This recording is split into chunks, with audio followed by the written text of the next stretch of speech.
Hey, gods and goddesses. So, September horoscopes. This is a very pivotal month, I feel like, for us all. We have this lunar eclipse happening this month, and next month we also have a solar eclipse happening. And anytime it's eclipse season, it's always like cut, renew, fall, rise, up, down. It's really like a balancing out to get you into the direction that you're trying to go in, or whatever you're putting your energy towards. That's the direction that your universe will push you in and start cutting things off. You know how you tell yourself all the time, like, cleanse away what does not serve my highest good. you know I would love to live in alignment with who I truly am. When you say these things to yourself, the universe is listening to you. There's this whole month is just like August was just mind blowing, because we have the Mercury retrograde. The X is coming back, everything's breaking down, all those things happening in the media. Media not working, Wi-Fi, power going out, and all these things that have to do with the Mercury retrograde, and it's just like leading and bleeding into September, and excuse me, and then September being like this big boom, of okay, finally, like all those synchronicities, those signs, and those gifts and voices that I heard from, God or goddess, I finally understand them now. And it comes and is presented to you with the completion, kind of like an ultimatum, this or this. Whatever you choose is not the wrong choice, but it's like the cells in your body. They're telling you, oh, this is not the choice that you want to make. This is not the choice you want to make. And I feel like we're going to be presented this month of September with like a not a platter, a plan, and fulfill the plan, or go a different direction. But it's really like life is what you make it. You will have your cake and eat it too. So let's talk about the most important transits this month and the planetary ingresses. So on the first, we have Uranus turning retrograde in Taurus between 23 and 27 degrees. Okay. And then we have also on the first retrograde, Pluto turns back into Capricorn. Alrighty. And then we have new moon on September 2nd in Virgo at 11 degrees. 11 degrees is an Aquarius degree. At 25 degrees, this is just wow. Actually, it's going to be happening at not 25 degrees. It's going to be happening at 11 degrees at 9:56 p.m. I was looking at September 17th when we have the lunar eclipse in Pisces at 10:35 p.m. at 25 degrees at Eastern time. Wow. On the 4th, we have Mars entering Cancer, and then on Mercury, we have Mercury entering into Virgo. I'm going to go over each sign. We have Mercury entering into Virgo on the 9th, which is pretty good, Mercury does well in Virgo. It's in his domicile. And then we have the sun entering into Libra on the 22nd. And then we have Venus entering into Scorpio on the 22nd also. And on the 26th, Mars entering Libra. So the three that I really want to talk about, I feel like these days are going to be like, this is the day that my life took a turn, or this is the day where I came to a realization or aha moment that I can now utilize in my life. So I would say Mars in Gemini squaring Neptune in Pisces on the 2nd of September. That's something. When we think about anything being squared, it's kind of like it's being challenged, it's being forced. It's not comfortable. It doesn't want to do that. Something needs to be adjusted. And when we talk about Mars in Gemini squaring with Neptune in Pisces, we're talking about balancing out the challenges that we face within our life, with our ambition, our intuition, the way that we think about life, or the way that we think about ourselves. And it's square to Neptune and Pisces. Like, have I been lying to myself and telling myself lies and deceiving myself with all this information that sounds like it's right, but it never really seems to be. And even if it does, it doesn't really bring me what I thought that it would. And I feel like the second is a day where you're having these realizations and you're thinking to yourself, okay, well, my dreams, my goals, my wishes, who I am is so important to me, or it should be as important to me, or you should now put yourself first, because you've been putting, other people's ideas, other people's talents into your data, and it doesn't work. And that's the thing that, that's the thing that Neptune really does. It kind of just, it blinds us a little bit. It's a very, I feel like it's a very forward movement planet, but it is a planet that has like these eyes behind our head, where we're looking back and we're looking at every failure, and we're looking at everything that we have not done correctly. And we're just like living our lives through that. And this is the time to like start seeking truth, rather than like external validation. Start thinking about the internal validation, like what you say to yourself, because Mars and Gemini is always like, I'm ready to like argue with you right now because I know what I'm talking about. But when it's squaring Neptune and Pisces, Neptune is like, I feel what I'm talking about. I believe in what I'm talking about, because we know in this life, whatever you believe is what it is. Like whatever you are is what happens, is like what you become. And so I just feel like, taking things slowly and start seeking the true more within will definitely help you on this day, or during, even the whole September. And then Venus in Libra trining Jupiter in Gemini. That's happening on September 14th.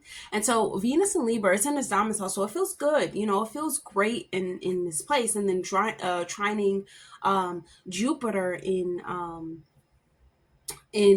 Gemini, it's like all this positivity, all these like abundance, good fortune, these gifts, this luck, and this higher knowledge, starts to come with you. It starts to come like in these beautiful ways, where, you start to see yourself in these different lights, and you start to make different connections with Venus there, and you have heart to hearts, and you start to embrace situations as blessings, as blessings, and not as something that is being done, to you. Everything that happens in life is being done for you. And so this really, I feel like this brings a lot of good fortune, growth, expansion, especially if you want to change the way that you look, you can definitely do that. Or honestly, about like what you're wearing, it's definitely harmonizing though, because it's like encouraging us to just like open up, open our hearts, open our minds, open up to our ideas, and let them become us, but let them bring the beauty out of us, right? And then Mercury conjuncting the North Node in Libra. Okay. So that's on September 29th. And I'm just going over the three that are really, really important. I feel like those days are really important, because it's like when we get realizations, or we get cosmic downloads from, the cosmos, we have to use them into our life. That's what it's happening for. Otherwise, it's like, what are you doing? What are you searching? Why are you using knowledge and not applying it? Excuse me. And this actually goes good with Mercury conjuncting the South Node in Libra.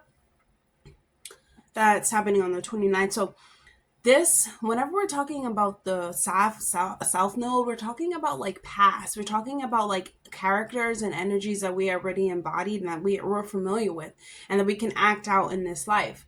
And so with Mercury conjuncting the South Node, this can bring up, like past communications. It can bring up like you reevaluating, or you thinking more about like things you should like revisit, getting clear about things, clearing up like misunderstandings or something like that, and reflecting on like how you could have done better, or what you could have done, and your past experience, and how it like affects the way that you currently think.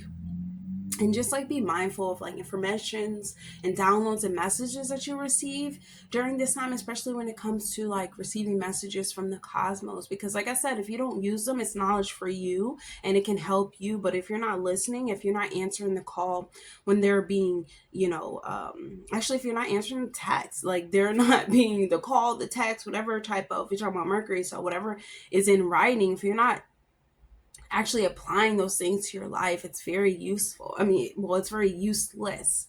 And so just think about like the significant lessons and things that you learned from the past, and don't carry them with you because they are a part of the past. So that's all I have. Let's get started. Aries. Okay, Aries. Aries, on the first, we have the Uranus turning retrograde in Taurus in your second house. So this is a lot of soul searching. I feel like it's a lot of searching for like how can my finances help me make income, but also like, how does my soul's interest or the things that I feel like I'm solely connected to or guided to do able to make me income in this lifetime? I feel like you're just thinking about how you can bring in paper monies, how you can, what you should be spending it on, if you should be taking a class, if you should be if you should be using like technology and things of that nature, and foundation building and your resources and things of that nature, like materialistic gain, in order to bring you what your soul is craving. That's definitely how you're going to be feeling this time, and trying to line it up with like your values. So on the first, I also have retrograde Pluto going back into Capricorn in your 11th house. So this is a good time for soul searching. Yes, like soul searching is what you're going to be doing, or how you're going to be feeling, how you're going to be and feeling as though you should do, or thinking about it, most importantly.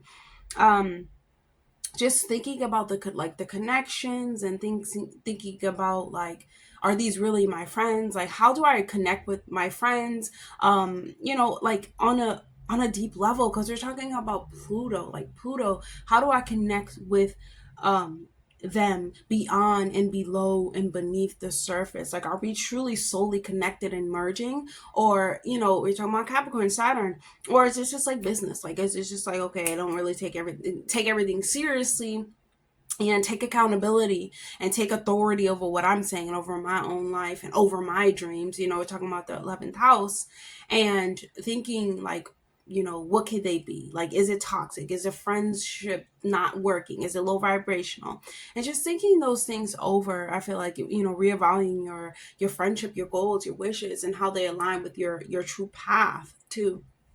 So you have the new moon in Virgo happening on September 2nd. So this is about investing time.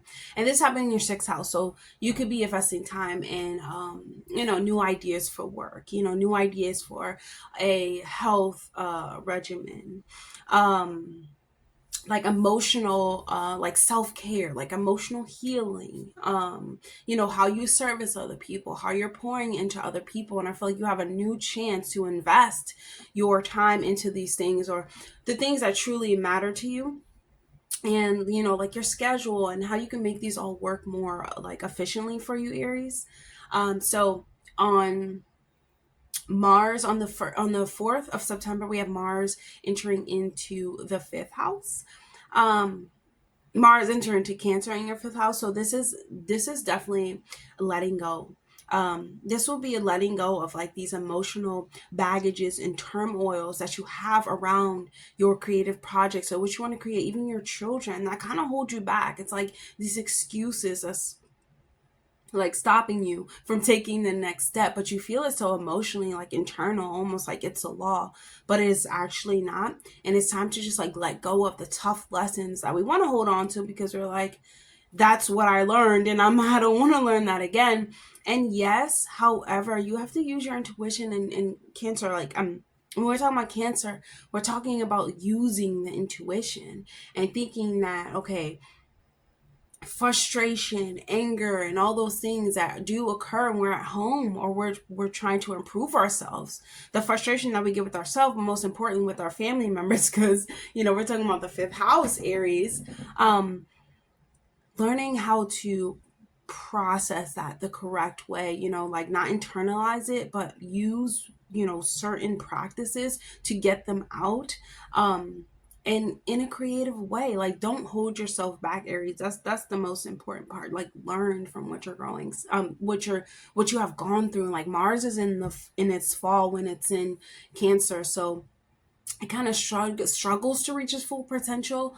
But I feel like that's because it's emotionally like draining itself. So, or you could be emotionally draining yourself, your mother, your children, your family members, 5th house, even a loved one, even a romantic interest is like draining, and even draining can be not getting what you expect and hoping for more. That's draining too, because you have your hopes up and you have all your energies invested, and then it just gets shot down. So that's draining as well. So on the 9th, we have Mercury entering into Virgo in your 6th house. So this is improving your personal organization, Aries, because Mercury feels great. It's in domicile when it's in Virgo, yes.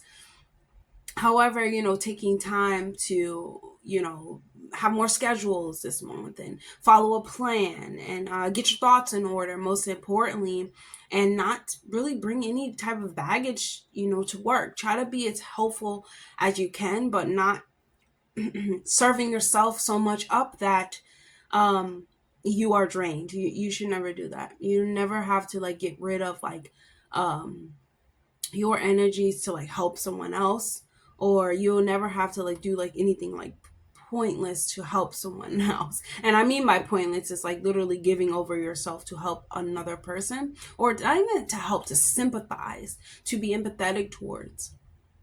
Okay, because that really does, it weighs you down. And on the 17th, we have the full moon and lunar eclipse, full moon lunar eclipse, partial lunar eclipse on the 17th in Pisces. In your 12th house, Aries, you're gonna be letting things go. Like, let's just say that this month is like, okay, let it go, it's not working.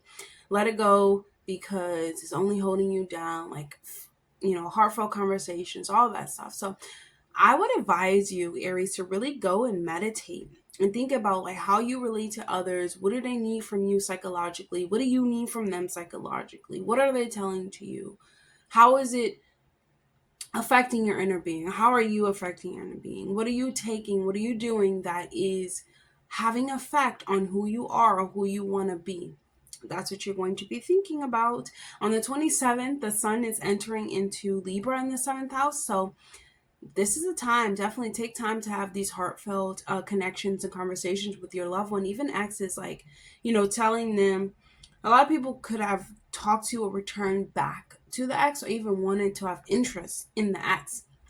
But you think about it, it's like having those deep and heartfelt conversations. If you still can't have those with them, or it's still something that's not right, don't go back, because Libra is a sign that loves relationships. They love unions. They love to be on in partnerships. But overall, it will only hold you back if it is not connected. If there's no connection, there's no binding, there's no merging.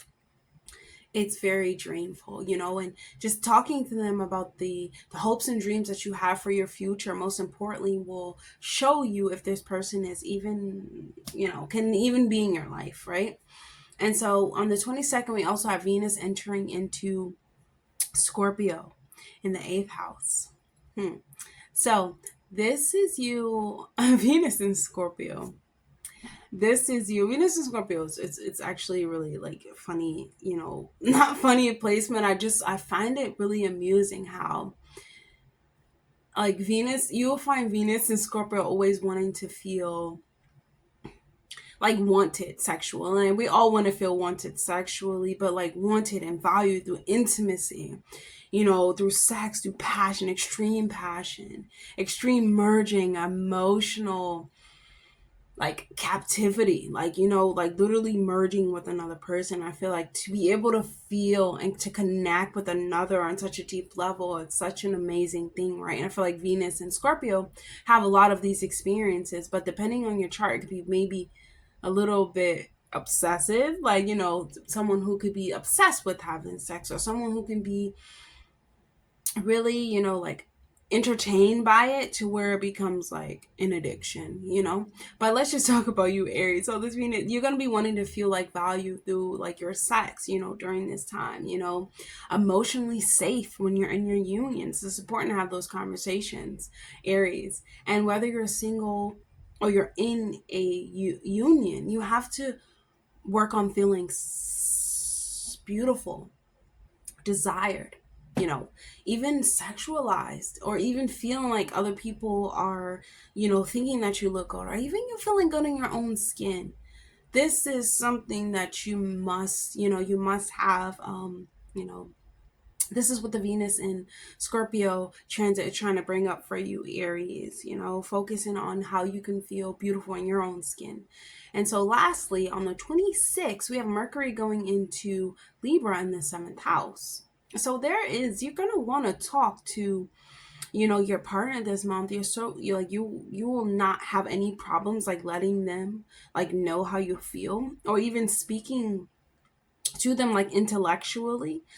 Just be mindful, because Libra is the sign that can ultimately like back down, because they don't want to like fight with you. They want to connect with you in order to get to like a solution and conclusion. And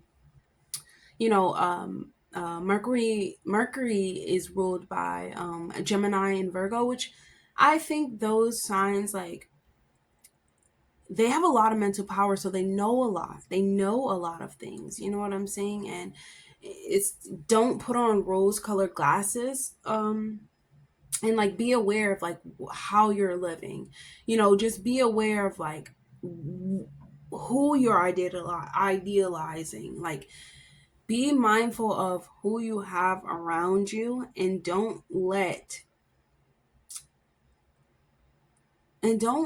any, like, don't put yourself first. Let's just say that. Put yourself first, and don't let anyone tell you what you know is not what you know, because what you know is excuse me. What you know is law, and what you don't really know unless you turn it into like wisdom. You don't really know what you know. We're always, learning. But just thinking about like, hey, am I real? Like, am I a real person? Am I showing up for myself the way that I should? Am I letting these people or this person put on these rose colored glasses with me, and I'm not truly being who I am? The ultimate goal is to be like, comfortable and complete within your own vessel. So let's choose a message, Aries, from your spirit guides, and see what they would like for you to know right now. Virgo the Maiden. So we have, I analyze, reliable, calculated. It's funny because it's going to be, I was just talking about Virgo. So productive, reliable, organized. I feel like this month, Aries, if you make a plan, you organize about it, you calculate it, which meaning that the calculations actually make sense, and you don't just charge into it, I think that you'll find that, maybe your soul already has the answers, and you don't actually have to go searching. You actually have to go unlocking. But I feel like when we're thinking about Mercury and Virgo, you're overthinking too much. Like there's something that you have to like go after on under other than thinking, like there's actually something that you need to unlock, something that you need to decode. And I feel like your spirit guides are asking, like with the Virgo Mercury energy, being calculated, being intelligent, being wise, being helpful, help yourself and use that wisdom for your own betterment, to serve yourself and to feel good in your own skin, because the thoughts it's what could kind of keep you. I'm feeling, good within your own skin, or feeling like complete within your own skin. But you always should, because everyone's beautiful and unique, and always feel proud to be who you are, Aries. So that's all I have. I hope that was helpful. Definitely like, comment, subscribe, Aries, and I'll see you guys in the next video. Bye, Aries. Hey, Taurus. Okay, Taurus, on the 1st, we have Uranus and Taurus going retrograde in your first house. Okay, so you can feel more like compelled, to break out these habits. You can feel like you want to change. Change is very uncomfortable, but it's very necessary. And I feel like this is what, a lot of Taurus risings, or a lot of heavy Taurus placements, have trouble with understanding that even though they know they need to change, and that they should, and that it will do them better to change, it's definitely difficult because it's uncomfortable. And Taurus is earth energy. It deals with wanting to feel grounded and stable and founded and in place. Like it wants things not to be so much in order, but for things to be stacked up and planned out. And like, okay, if I don't have plan A, I have plan B. And so I just feel like with it going retrograde in Uranus, which is such a change sign, and and it's like this spontaneity, whatever that word is, spontaneity or something like that. but it is a very spontaneous planet. And Taurus is like, my feet, I need my feet on the ground. I need my feet on the ground. And being able to understand that will really bring the growth for you, I feel like, this month, because it's like you're gonna feel safer, more secure in the changes you make in the future than how you feel right now, Taurus. And then the first, we have the retrograde Pluto turning back into Capricorn in your 10th house, right? So this is you feeling like maybe you're reflecting on the like type of relationships that you have with people who have authority, or people at your work that actually have like higher positions than you. Maybe you don't like them, like maybe you just been talking to them like, anything, or you've had an argument with them, or there's just some type of tension that you have with them. Maybe they don't even know, but and you have some type of like dislike about them, and you're just like reflecting on how you can step into your power, your authority, and not have it to like listen to or give your power, or give yourself away to like these so-called managers and higher ups and things of that nature. So there's definitely time for you to just get to the negative roots of the patterns that you have, especially when it comes to authorities, because we are the authority of our own life, right? We have the master of our life, and sometimes we don't want to listen to people, especially when people make it seem like I should just listen to you and not have any ideas for myself. That is not someone that you would ever want to learn from. And that's most of the people that exist when it comes to like working, right? And going into, different corporations.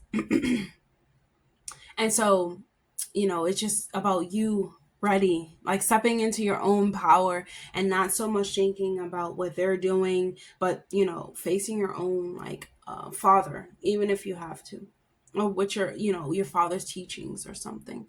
So we have the new moon in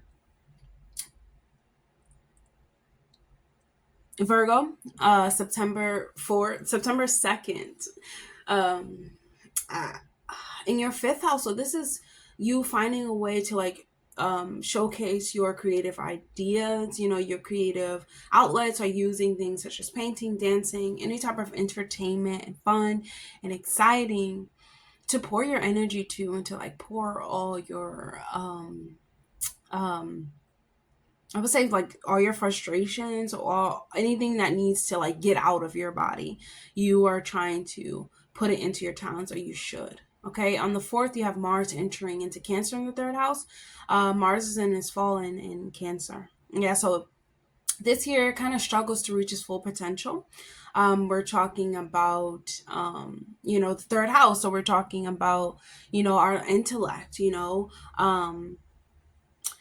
the way that we think, the way that we process our thoughts, our cousins, our siblings, right?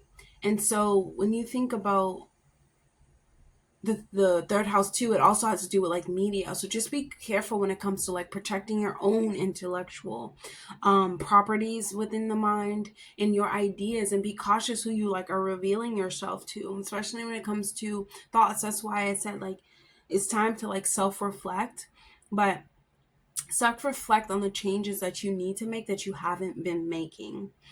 And so this here too would be, you can have people who like to twist your words a lot, right? Too, and especially when it comes to business, and even in social media as well, like you making a comment and everybody just takes it the wrong way.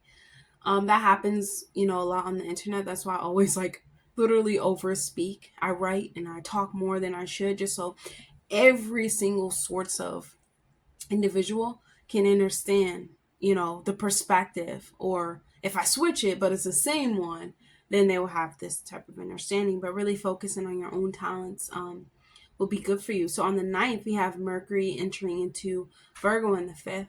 So this is about you, thinking, drawing, crafting, doing patterns, doing healthier patterns, or things that unlock your subconscious mind, and then take a good look at like what you're making. And then like over time, you do things, you gotta form a habit. So let's say like 6 months down the line, it starts to rearrange your whole subconscious mind, and everything seems to be more like productive. You seem to just be producing more, and you feel like um you can receive help in any way that you can give it, or vice versa. So we have the full moon lunar eclipse in Pisces happening on September 17th in your 11th house. So this is you wanting to feel connected, and you wanting to feel appreciated and like associated with different friend groups. Um, but, you know, it's going to require you to release maybe a wish or a goal or a friend even that you had in order to, or even an idea, in order to change like your daily rituals, because we know our daily rituals make up our habits and they make up our life. So on September 22nd, we have the sun entering into Libra in the sixth house. And this will be you feeling like, okay, there's a lack of trust maybe in your unions or relationships or even at work. And like you feel deprived, like you're not the center of attention, almost like you're anxious because there's this dense distance in an entrance and in like a love entrance. I can't get out words today. Interest. Yes, a love interest. There can be like you being, interested into somebody at work, but there can feel maybe like a distance or something like that. So on the 22nd as well, we have Venus entering into Scorpio in the seventh house. So, okay, making bonds with those you love and hold dear to you is really important during this time too. It's like your pride and like arguments, and being stubborn and all of these things really kind of brings the union down and brings like the relationships in your life down. But this is only because like you're looking for a change, towards you want to change, you don't want to keep doing the same stuff. And then when we're talking about doing the same stuff, it's like you want to do things that are a betterment to you, but it's difficult to, because it's like everybody around you is stubborn and you're just stubborn as a bull. And the whole cycle continues, but more so like just taking like priority and like mastering your own life, Taurus. Okay. And then on the 22nd, we have Mercury entering into Libra in the sixth house. So this can really be like you having to compromise and being more open-minded when it comes to your workplace, meaning like, okay, I'll just stay here until I can make a plan and foundation, until I can get and do the things that I want. But no rush, because everything happens in divine timing, but everything happens and starts with you. I always say the only way out is in. You can't get out of situations and do anything, and you start to analyze and look at the situations that are happening to you, and the loops and the cycles, because everything in our life it seems like a cycle until it's ended, or it's completed. That's most importantly. And so just looking at the other side of things too, Taurus, I feel like would be definitely helpful.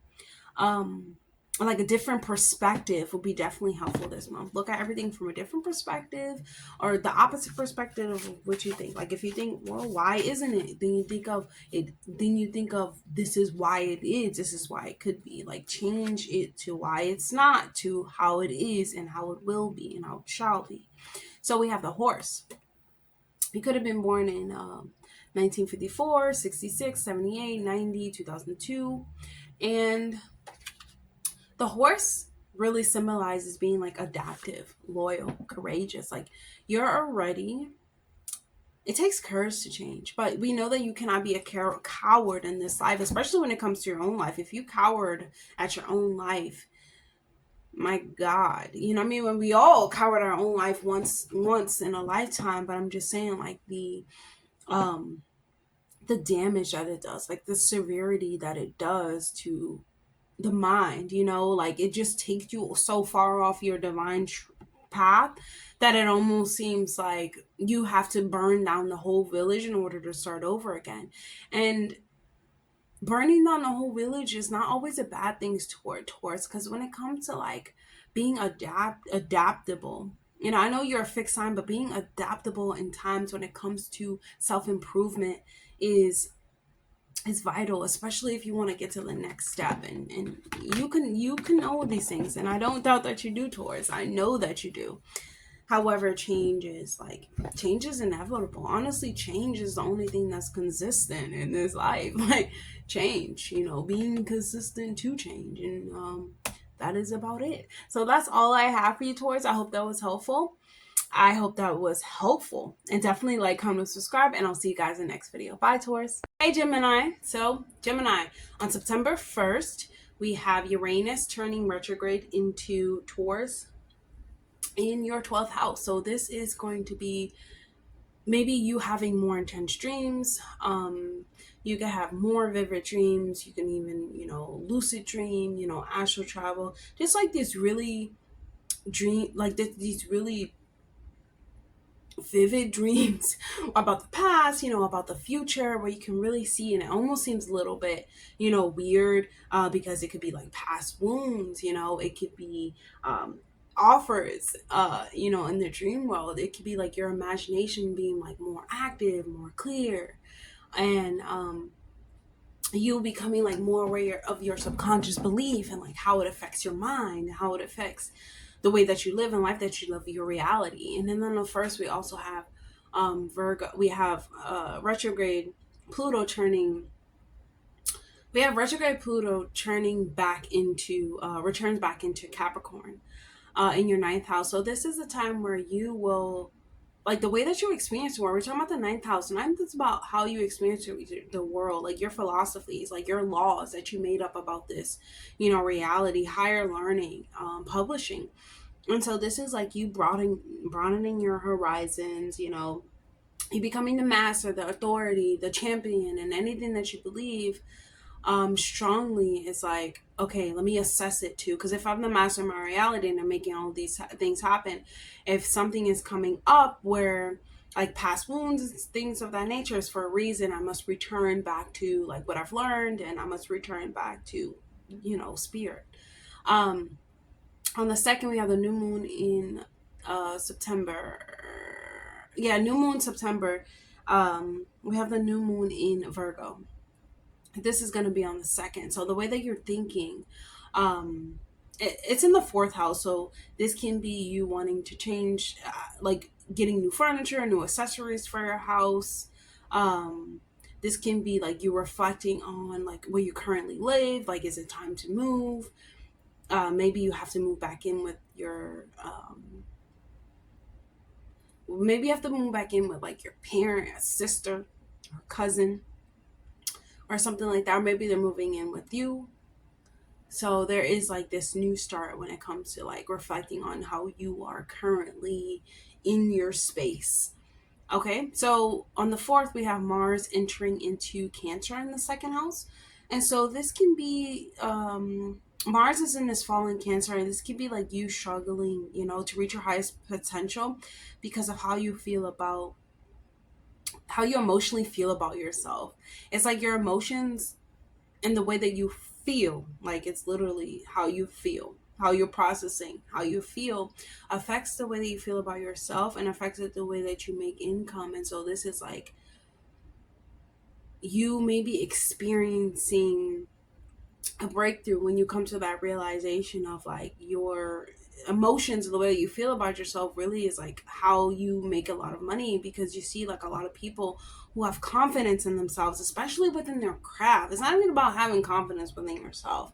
It's just about knowing that whatever you're creating, because you are a creator, that is the best of the best. Like, it's literally God's gift. Like, you know what I'm saying? Like, God has done this for you, which makes it even more special, and it makes it unique. And so this is, what it is. And that is how people normally, go up in their finances, because people see the value, because they say that it has value. Whatever you say happens. um, so definitely like a more, like, avoid emotionally buying things too, because that can be like a financial loss, because you feel like you have to buy something to make yourself feel better.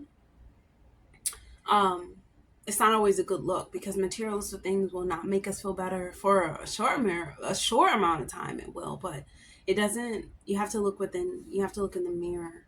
So we have Mercury entering into, actually, I'm sorry, we have the full moon on the 17th happening in Libra. And this is the lunar eclipse. And okay, so that's gonna be happening in your 10th house. So it's so Gemini, instead of focusing on what's not working, focusing on, how your achievement, how your achievements, how you haven't achieved this, focus on your accomplishment. Focus on what you have achieved. Strengthen your skill. Always stay in the possibility for better opportunities, better loves, better outcomes. Better setup, better reality, better version, better me, better everything. And always stay in that in that like vibration, especially for this month, Gemini, because you will see how it enhances your financial situation, and like dwelling on the past really does nothing for us. And so the sun entering into Libra in the 5th house, so this is like you trying to create income with your, or trying to alleviate your financial burdens with creation, right? And you're creating these things, that you may receive wealth from. It may be, but it is not like necessary. It's not, it comes whenever you're creating something. Anytime money comes with it, it is like a reward. It's like a gift for you creating something that is powerful to you, right? And so that's what can happen, but don't expect that to happen. But definitely do it so that you can work out, work through things when it comes to like your parental side, or it comes to like enhancing, or actually clearing out, finding more clarity within the mind and being able to like process certain things. So Venus in the 6th house. On the 22nd, we also have Venus entering Scorpio in the 6th house. So 6th house, it's about health. You got Venus in there. So I definitely like eat fruits, eat vegetables, worry about your emotional body. Because yeah, definitely worry about your emotional body. Start decluttering things that don't work out for your schedule, and start doing things that like beautify your environment, whatever is around you, and like your workplace, and just like cleansing more things, maybe even putting on more of like dark colors, because we're talking about Scorpio. So like black, dark gray, even dark brown, using those colors, and just honestly attuning to like this change to where you're like, okay, maybe dark purple, dark green, whatever makes you feel like beautiful, but you're just like attuning into like changing into like, not even changing, but like just decluttering, and getting rid of what is not serving your financial situation, reality, and things of that nature. And so by changing your appearance, maybe changing what you eat on the daily will definitely have a positive effect when it comes to like, seeing things clearer, being able to manifest even more. So on the 26th, we have Mercury entering into Libra in the 5th house. And this can be you wanting to like, socialize a lot, maybe party a lot, maybe go to parties, go gambling, just making decisions that are like fun, and they bring a lot of joy, and you're with a lot of people, and it's like you can bring out your warm and happy, personality, and be witty, and intellectual and focus, and be sincere about your motives and about the things that you think about on a daily, and just like take care take care of your emotional health this month, and definitely your mental health. Pay attention to your dreams, and definitely write down your dreams. So let's choose a message from your spirit guides, Gemini, and see what they would like for you to know. We have intuition. We have 111 intuition. Your intuition is extremely strong, Gemini. I don't know if I said that, but it's very, your mind is strong, so your intuition is strong as well. But don't let the feel, actually, I won't even say don't let the feel. I believe that the intuition, it's like our solar plexus chakra, you know, the one that tightens up and that tries to warns us about things that we don't, you know, like pay attention to.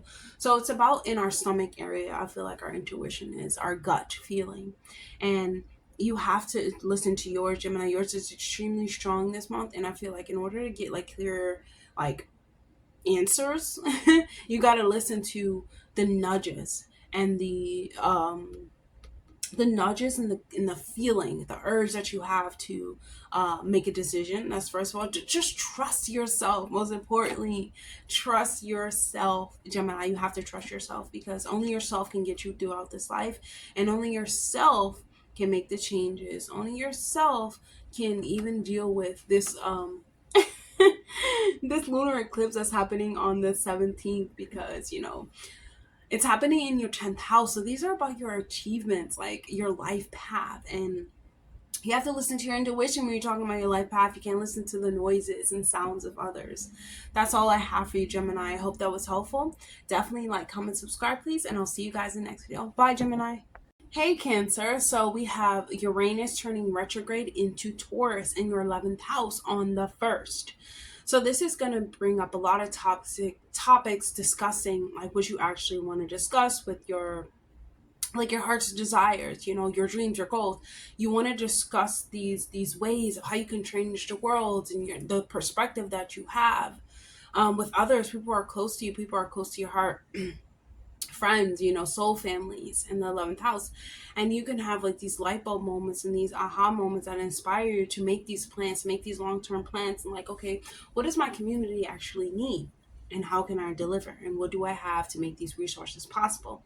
And those are going to be some thoughts that you're going to have. And also on the 1st, we have retrograde Pluto turning back into Capricorn in your what house? 7th house.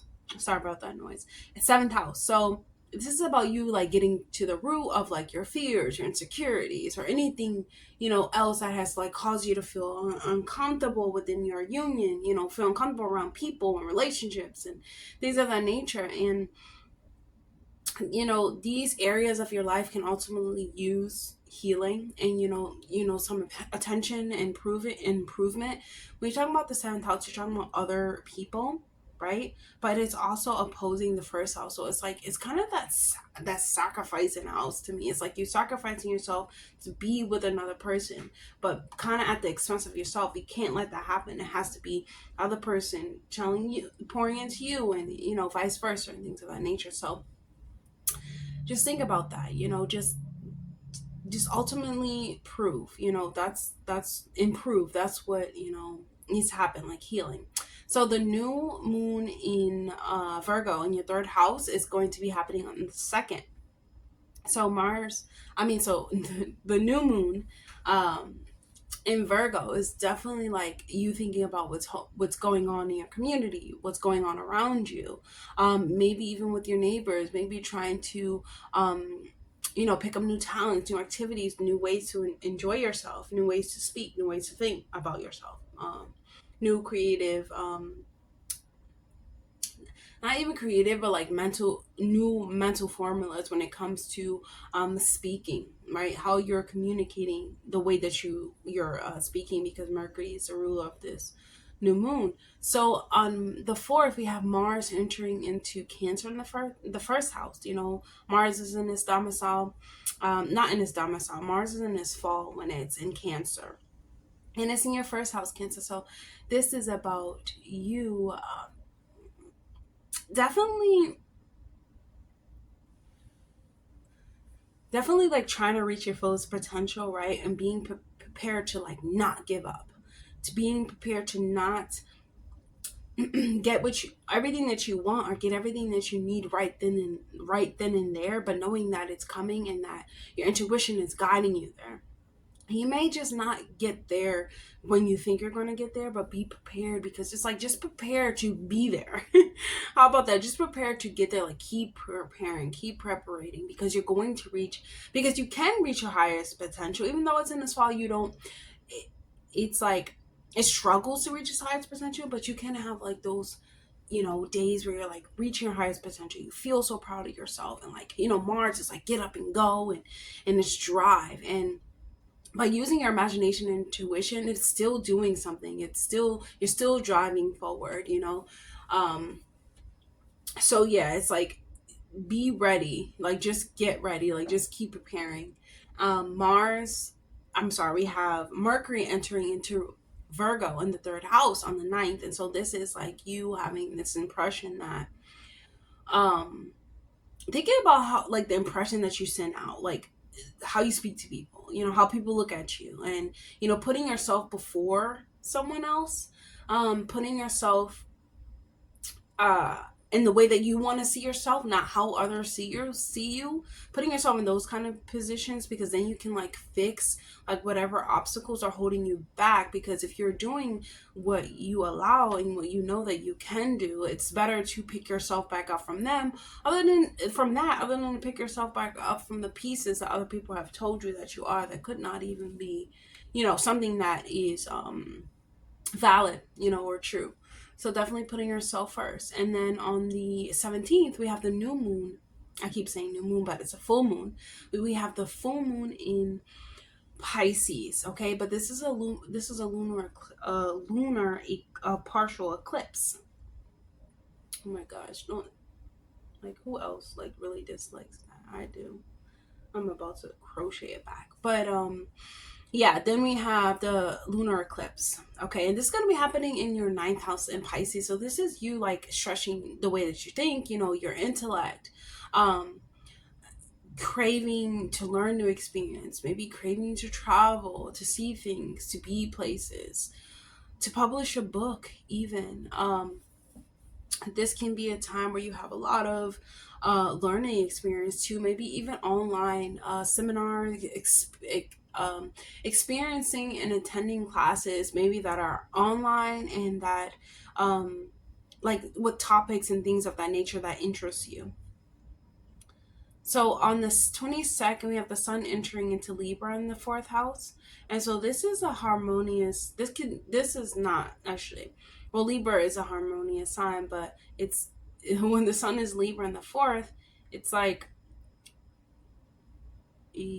because it's in a moon house, the sun in the moon house, it's like, this is not going to go well, right? The water in the, fire in the water house, it's not gonna go well. You might have like different disagreements, like with your mother, with the family. Just like, I don't want to get along with them right now.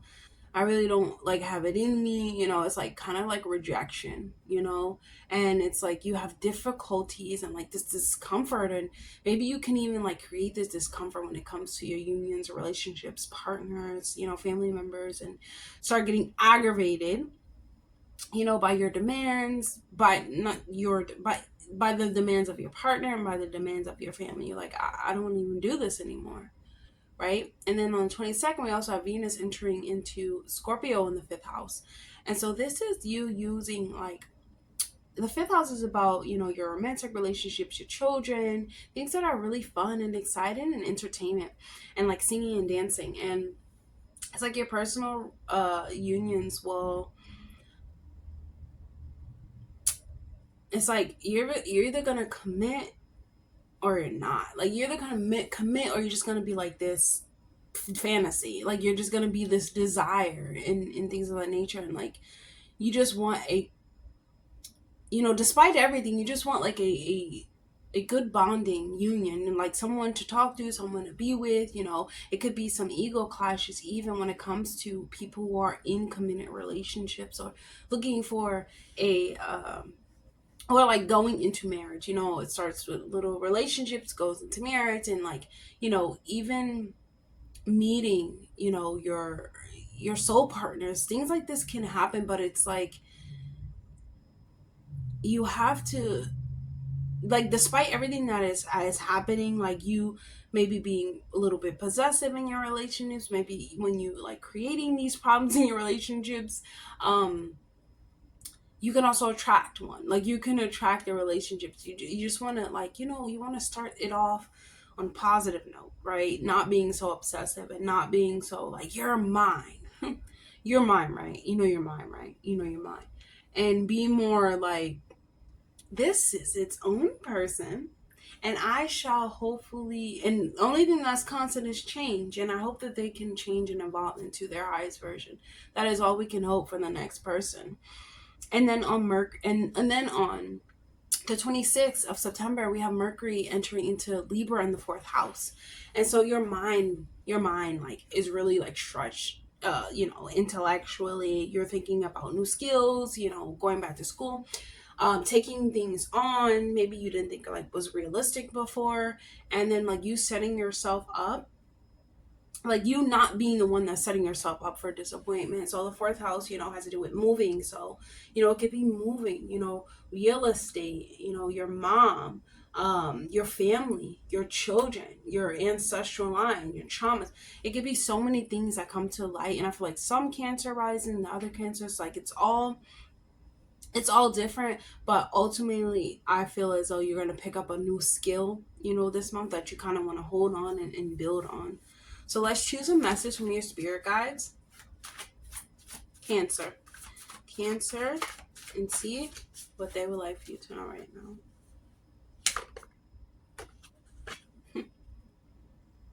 We have Libra, the scales. I balance. I feel like you're going to be definitely balanced. You're going to be working on finding, the harmonious, unions, or finding harmony within your unions, finding some type of balance, wanting to be charming, maybe being very charming or finding charming partners. However, it's like, okay, now they're mine. They charm me so much. Me and you are together now, right? You know that you're mine, right?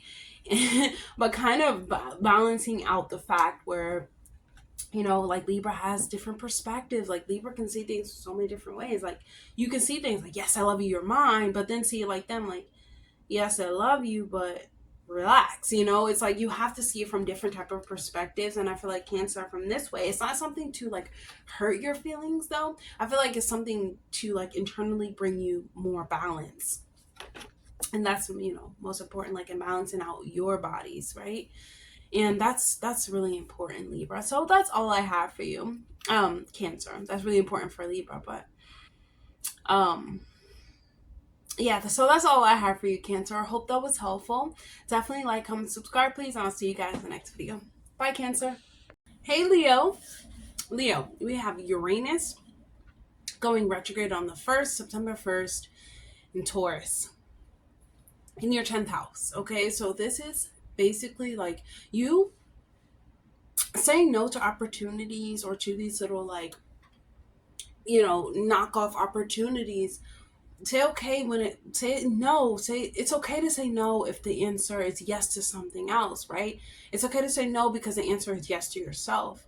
It's okay to say no because it's not the right thing for you. So if it doesn't align with your vision, say no. I think every opportunity is pretty it's pretty valid. Like it can lead you into so many different like opportunities and stuff. However, if you just internally know that it doesn't like align with your vision or what you want to create in your life, like you can miss me with that. If it's just like taking off your time and you don't have clear thoughts, and you have nothing that can be achieved, or that's something, it's always something that could be achieved, but by going down the road that that you should say no to, it's going to bring you what you truly achieve. And you have to think about that, exactly. And so also in the first, Leo, you have Virgo. I keep saying Virgo when I want to say retrograde. And so you have the retrograde Pluto turning back into Capricorn in your sixth house. Your sixth house is like your health, your seriousness. Like pay attention to your bones, during this time, your teeth, your whole muscle system, your whole muscle structure, your bones, your brain, even the way that you are, the way that you're using it, and the way that it's being affected by your day-to-day basis. Okay, so definitely pay attention to that. And you could be telling yourself like this narrative too about what you think you want, but you don't want, what you don't want, you don't want, but you're telling yourself that you want it. Just being like honest too, not trying to have too much control, but just like, okay, if you like playing poker, then you just like playing poker. It doesn't have to be, oh, I like playing poker and I like to do this and that because it sounds more appealing. It doesn't matter. Your goal, your dream, your wish, your reality, right? And there things, these have to be incorporated, and even to be like considered, even for you to consider like approaching these things, you have to incorporate them into your daily habit. Make sure you look at these things every single day. Um, and do it, and every single day, get, and try to incorporate those habits or daily tasks with things that that do not help you, and that are unhealthy for you. So by swapping them out, this is what you could be doing, trying to like swap out different daily habits, but that can bring you closer to your vision. And then the second, we also have the new moon in uh, Virgo. And this is going to give you this is going to happen in your second house. So this is going to give you a clear picture, or like this new start when it comes to your finances, how you feel about yourself, your resources. You could be offered like materials and things of that nature. And we're talking about Virgo. So this can be, it can be income, it could be expenses. It could be like better balancing between the two, right? Between the confidence and the paper money. On the 4th, we have Mars entering into Cancer in the 12th house. And so Cancer is in this fallen and struggles to like reach its highest potential. So in the Mars in the 12th house, this is a house of solitude. This is the house of leave me alone. I'll get there when I get there. It's this house where it's like letting go, karma, letting go of karma, traumas, sadness. It's like this house where anything can happen. And that's the part of your life. Your 12th house is where, because it's in Cancer, it's already in a water house. I mean, it's already a water house, and you put Cancer into it. It's just a lot of emotions that make you want to do something about it. But remember that the Mars is like our physical limits, right? And so when we're trying to do something so physical and we have all these emotions behind it, it really does only hurt ourselves. Like we hurt ourselves. We're not emotionally, but but that's the thing. It can also balance out the two. Like doing things stressed is better than not doing them at all, but doing things at a calm mind or balance, emotional body is most effective. So you have to worry about what's like most effective, not just like doable. And that's where, like the 12th house kind of comes in, because it's like we have to focus on what we're doing that we undo ourselves for, or that we feel like we need to let go of, or we self-sabotage over, or we have been imprisoned over, or that we have locked ourselves in all of these mental barriers and all of this stuff. Like we actually have done these things to ourselves, and you're just like going over it and like feeling fresh, feeling rejuvenated, and I feel like you should do something about it. But more so, you need to take care of your emotional health during this time and spend some time alone, really channeling and understanding what are you thinking. Like, what are you, when I mean by what are you thinking, I mean by listening to your thoughts, collecting them. You know how people say sit in meditation and be quiet? They mean like listen to your thoughts. You're having a conversation with yourself, and listen to the conversation that you have with yourself, because our brain jumps from so many different things, especially in the 12th house, has you feeling sorry for yourself,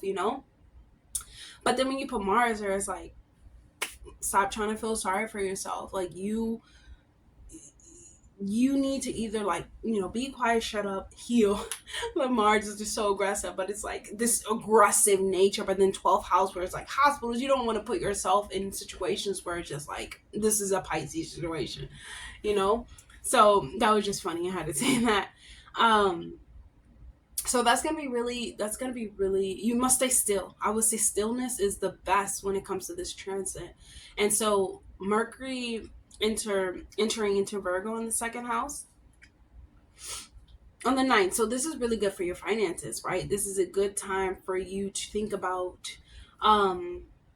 if you need to shop for better deals, if it's necessary to get advice, on your finances, like what you need to do for it, is it good to like start increasing your finances. How can you? What do you do? What are your expenses? What is your income? And things like that. Just like going over your finances, thinking about them a lot, searching them up. And so on the 17th, we have the lunar eclipse in Pisces in your 8th house. Okay, so anytime we have a full moon, lunar eclipse, it's partial. It's extremely powerful. Excuse me, I'm going to eat some blueberries.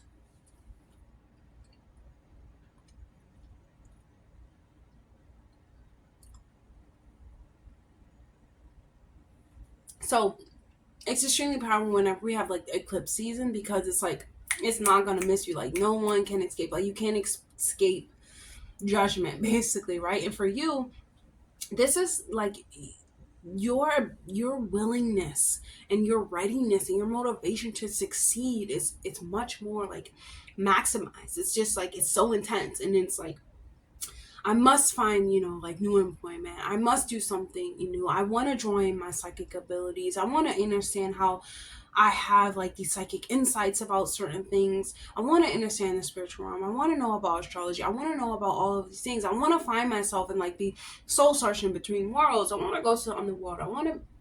There's like these wanting to do these things, but now it's like you're gonna do them. Like with this Pisces partial eclipse, it's like you're ending something so that you can make this happen. Your cells were listening to you. Think about it like when you have downtime, use that downtime to talk to Goddess. I'm gonna make a whole video on the lunar eclipse in Pisces, but most importantly, take the downtime to talk to your ancestors, to talk to God, to talk to those you feel like have come before you. You understand what I'm saying? And so on September 22nd, we have the sun entering into Libra in the 3rd house. So this is like, maybe you're not able to give that as much emotional support to your partner, right? And then maybe that the sun, because the sun is going to be in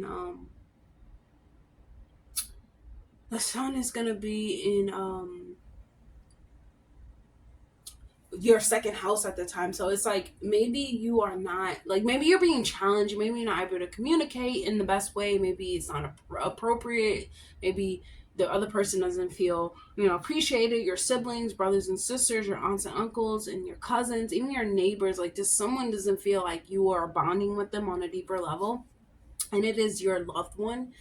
And maybe like the way that you communicate is not like the best. All right. It's not the best, probably like a little bit flirty, egotistic, narcissistic, all those other American words that just describe someone who's operating from their lower self. And so on the 22nd, we also have Venus entering into Scorpio on the 4th, in the 4th house. And so this is like your desire to commit to your partner, your relationship, your desire to commit to your family, your family, your loved ones, your siblings. It's like any important decision, like when it comes to like their consent or your consent, or you bringing this to their attention, will help you trust more. Will help you be more understanding and mutual and cordial with their existing, and even understanding your personal relationship. So Venus just comes here to like bring you blessings of like deeper bonding, deep sharing, into communication that is like communication that is direct and like eye-opening and like open-minded. And on the 26th, we have Mercury entering into the 3rd house in Libra. So this is like you basically keeping your like finances like under control. Your finances are your responsibility, right? It's your responsibility. It's so called a priority, but it's like you tying up loose ends to, like, maybe you can find better employment, better deals, when things are necessary. You can find, and this third house is ruled by Mercury, so a better deal on, a computer, a better deal on, I don't know, it could be something like some type of makeup talent that you have or something like that, or anything that has to do with skills like and abilities. Um, there's necessary that you feel to make those things like a priority, like I need to get these things under control. I need to get, the way that I speak under control. And so, yeah. So Leo this month is like you really do have these potential to like reach certain things with a struggle, but it's going to happen. The most important thing I feel like, Leo, is like don't give up. Okay? So let's use a message from your spirit guides. What do we have? We have Saturn.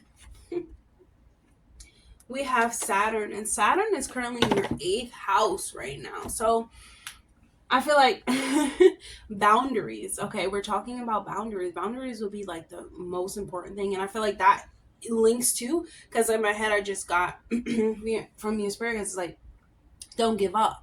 So if you're persistent, you're consistent, you're resilient, you're not giving up, right? And that's when Saturn comes into, because like Saturn makes you go through things or presents things in your life, that ultimately feels like karma, or ultimately feels like a cycle that keeps happening, and it's like the worst.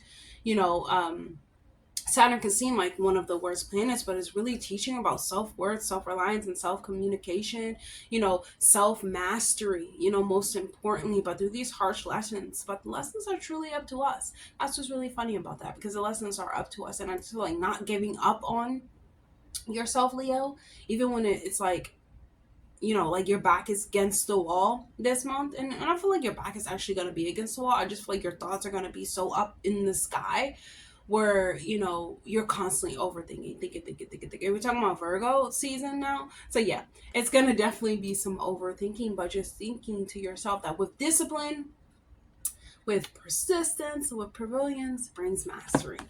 And that is all that I have for you, Leo. And I hope that was helpful. Definitely like, comment, subscribe, please. And I'll see you guys in the next video. Bye, Leo. Hey, Libra. So, Libra, on the 1st of September, we have Uranus turning retrograde in Taurus in the 8th house. So this is the time where you can be doing a lot of soul searching, especially when it comes to like inner work, changes and things of that nature. Like you wanted to talk to a holistic healer, like a therapist, you wanting to, study any type of metaphysics that helps with improved states like healing and things of that nature, and like you wanting to let go of um any type of pattern, any type of anything that stops you from transforming into the best version of yourself, Libra. And I feel like this transformative healing, like this can finally be the one that's like, this is it. This is the healing that I need to do once and for all for this past situation. And this is a transformation, that comes with this. This is still on, so it should be working pretty good. And I'll just hold this. Why not? And then we have September 1st, we have retrograde Pluto turning back into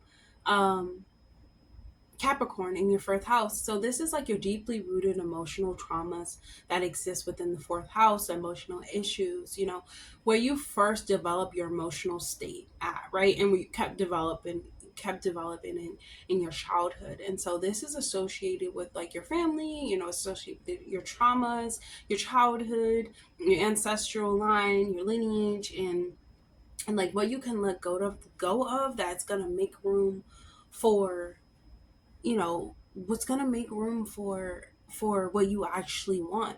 And what I want to say too about the Uranus turning retrograde, it's also like you are thinking about how you can boost your confidence, how you can boost your self-image, so you can have a better sex life, right? You can have better intimacy.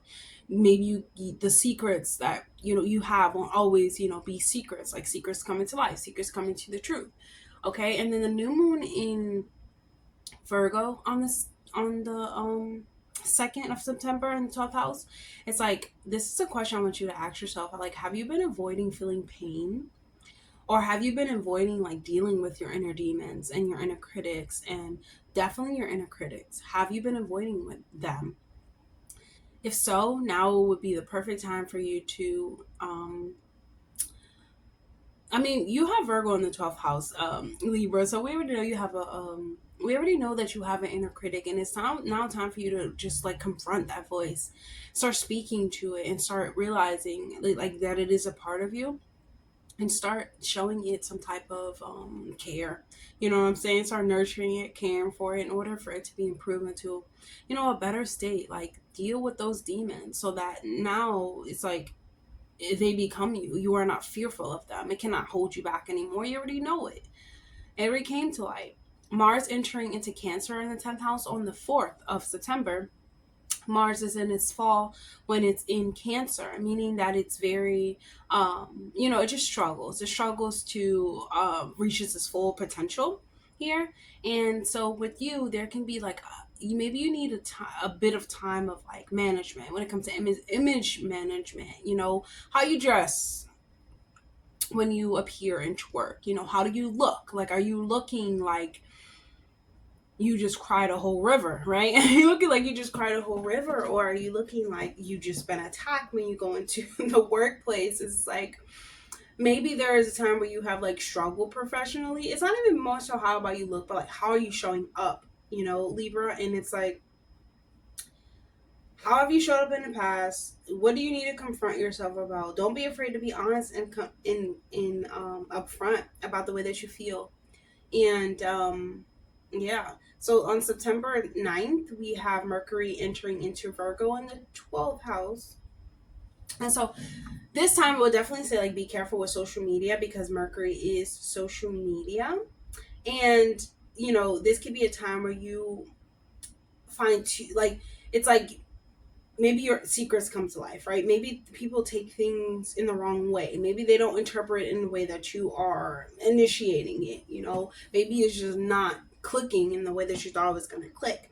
Because Mercury in Virgo, it's very critical, right? And it's very, it has a, uh, a self-talking chip, someone that boosts them up, but can also, tear them down as well. And so then with Mercury being in Virgo, this energy is going to expose like a lot of like details that you probably haven't known. And this is exit time for you to like do some dream work, go into the ashram, go into the lucid dreaming, meditate, most importantly, sit in silence with your thoughts so that you can have a better understanding, or even journal if you need to, about the type of conversations that you're having within your head that's actually holding you back and don't push you forward, and just listening to them, because really they just voices can be very informative, even because sound is is a very important part of this makeup and this reality.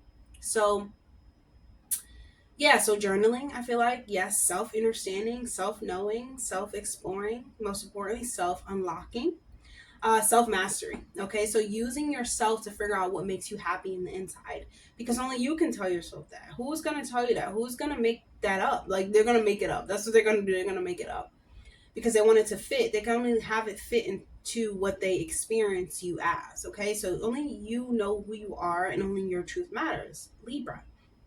So full moon in Libra. I mean, full moon in Pisces in the 6th house.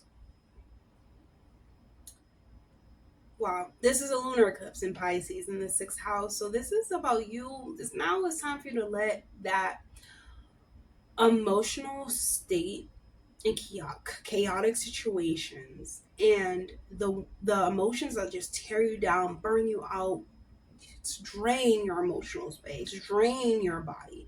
It's now time to complete those things, in those things now, because this can bring up a lot of health issues, Libra. It can bring up a lot of the way that I just said Libra, because I was like thinking in my head, I was like, Libra, okay. But it can cause like a lot of health issues. It can cause issues with the feet. It can cause issues with the ankles, even heart. Sometimes it can cause heart, back um, problems. Even shoulder problems. too. So just being very mindful of those, type of strenuous situations and states that you put yourself in, and work in relationships, unions, and work with yourself, most importantly, to like alleviate that chaos, like alleviate that pain, like alleviate those types of things that you're actually. And even though this time you can find like a solution, to this problem, or you can finally be like, okay, well, damn, now I really do got to take care of it. I really do have to do it, right? And so the 22nd, the sun enters into Libra in the first house. And so this is like, you're going to be looking really good at this time. You're able, maybe you're not able to express the way that you feel so well when it comes to like your love and relationships, but you look good though. You look charming though. Like you look like attractive, you know what I'm saying? And it's like, this is the type of position that will kind of impact your thoughts. It can impact the way that you create agreements with your partner, because it's like, yeah, I look good, and maybe maybe I won't be able to express myself that much during this time, but remember that it's everything will seem to be like an illusion. Everything seems like an illusion, right? And you can always change. There's no difference between right or wrong. You can honestly change yourself, you know what I'm saying? And during this time, you look as well, but you may not be able to, express your feelings in the right way. But remember, time passes. Everything is cycles. On the 22nd, you also have Venus entering into Scorpio in the second house. So this can be like your money, your paper money is going to depend on how much you can control your sacral chakra. So, hey, during this time, you can use your sacral chakra to bring in material gain. It's like, I'm just playing. But anyways, like when Venus is in the second house in Scorpio, because Venus is the ruler of your first house and your sixth house, this will have, effects on your financial, stability.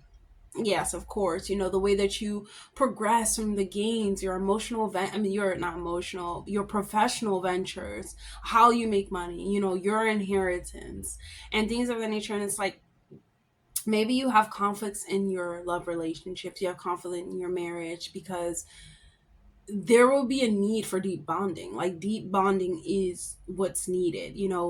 It's not just like sexual intimacy. You need to bond deeply with the next person. And honestly, like, that can happen because in your personal life, if personally, like, you're off, you're going to be off.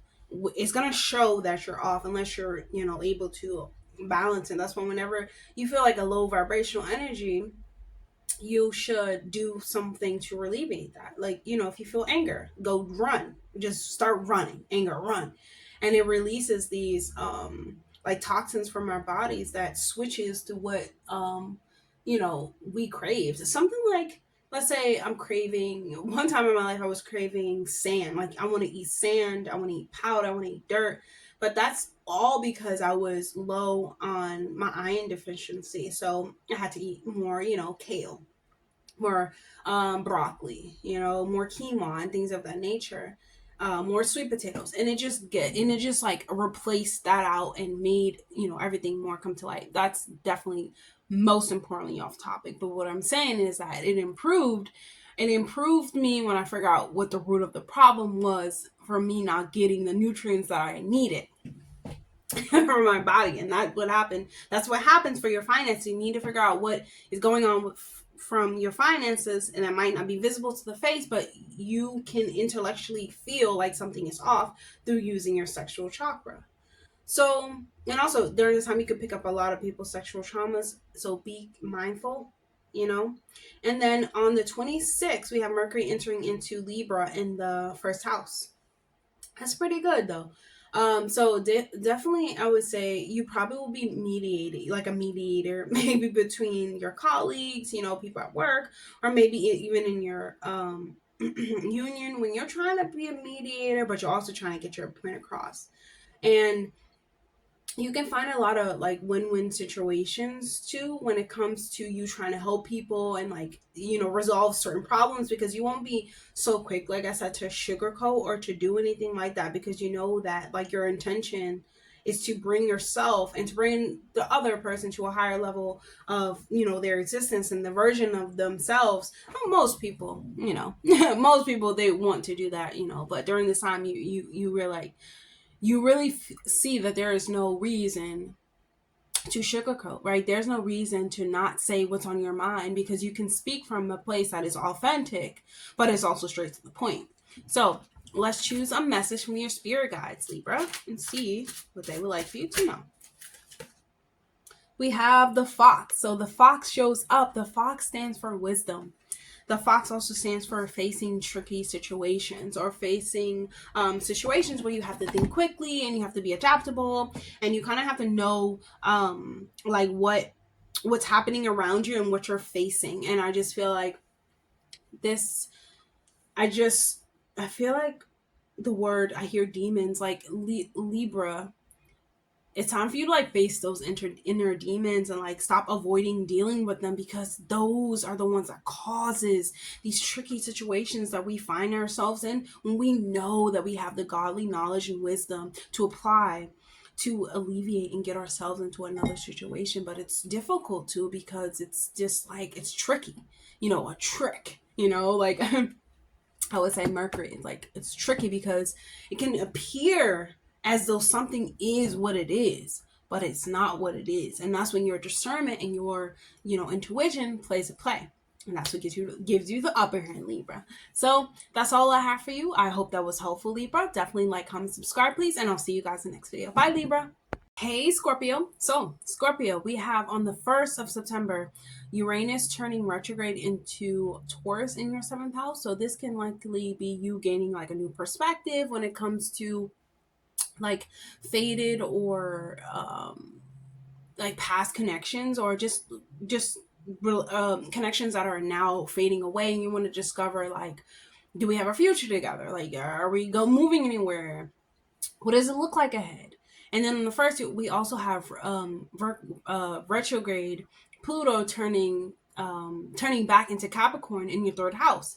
So this is a time where you can feel deep, meaningful. You can have deep, meaningful conversations, or deep self-reflection conversations with yourself that really dig into the spirit and the soul that you possess. And, you know, what is your soul's service in a way? And that's where you can have those, you know, honest and open conversations with yourself. And on the 2nd, you have the new moon on in Virgo in your 11th house. And so this is you. It's like, what do you yearn for? What do you want to be? Who do you want to be? And then like, what do you yearn from or for when it comes to finding relationships or friendships? Like, talk to, like, you have to, your wishes, your goals, you should always be in rooms, and you should always be in conversations that are about what you want to be, or are who you want to be, right? Or who you want to surround yourself with. And it's time for you to like start talking to people, start telling people exactly what you believe in, what your goals and wishes are, because it may be the same thing. And then, hey, that's connection, because the 11th house is about a soul connection. It's about community, helping others like helping yourself and others, like working as a team, friends, like fulfilling goals. And we have Mars entering into Cancer in the 9th house. And so this Mars is in its fall when we're talking about it being in Cancer. So it's struggling to like fulfill its greatest potential, its highest potential. And this can be a time where it's like you're gradually trying to step and like blend into like your comfort zone, you know, but it's difficult. It's like easier said than done. Excuse me. And there is a sense where it's like, if you balance it out, Scorpio, you can really thrive during this time. If you really set a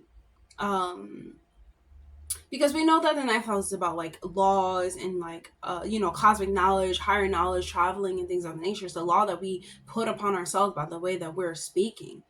And so when you're speaking, to yourself, you want to make sure that you're speaking in a way that, yes, it's definitely uplifting, definitely higher knowledge, being honest, but you have to be honest with yourself. Things take step by step to get done, and it's not always easy. And that's why spending a time to alone and to retreat into like our comfort zone can be helpful sometimes.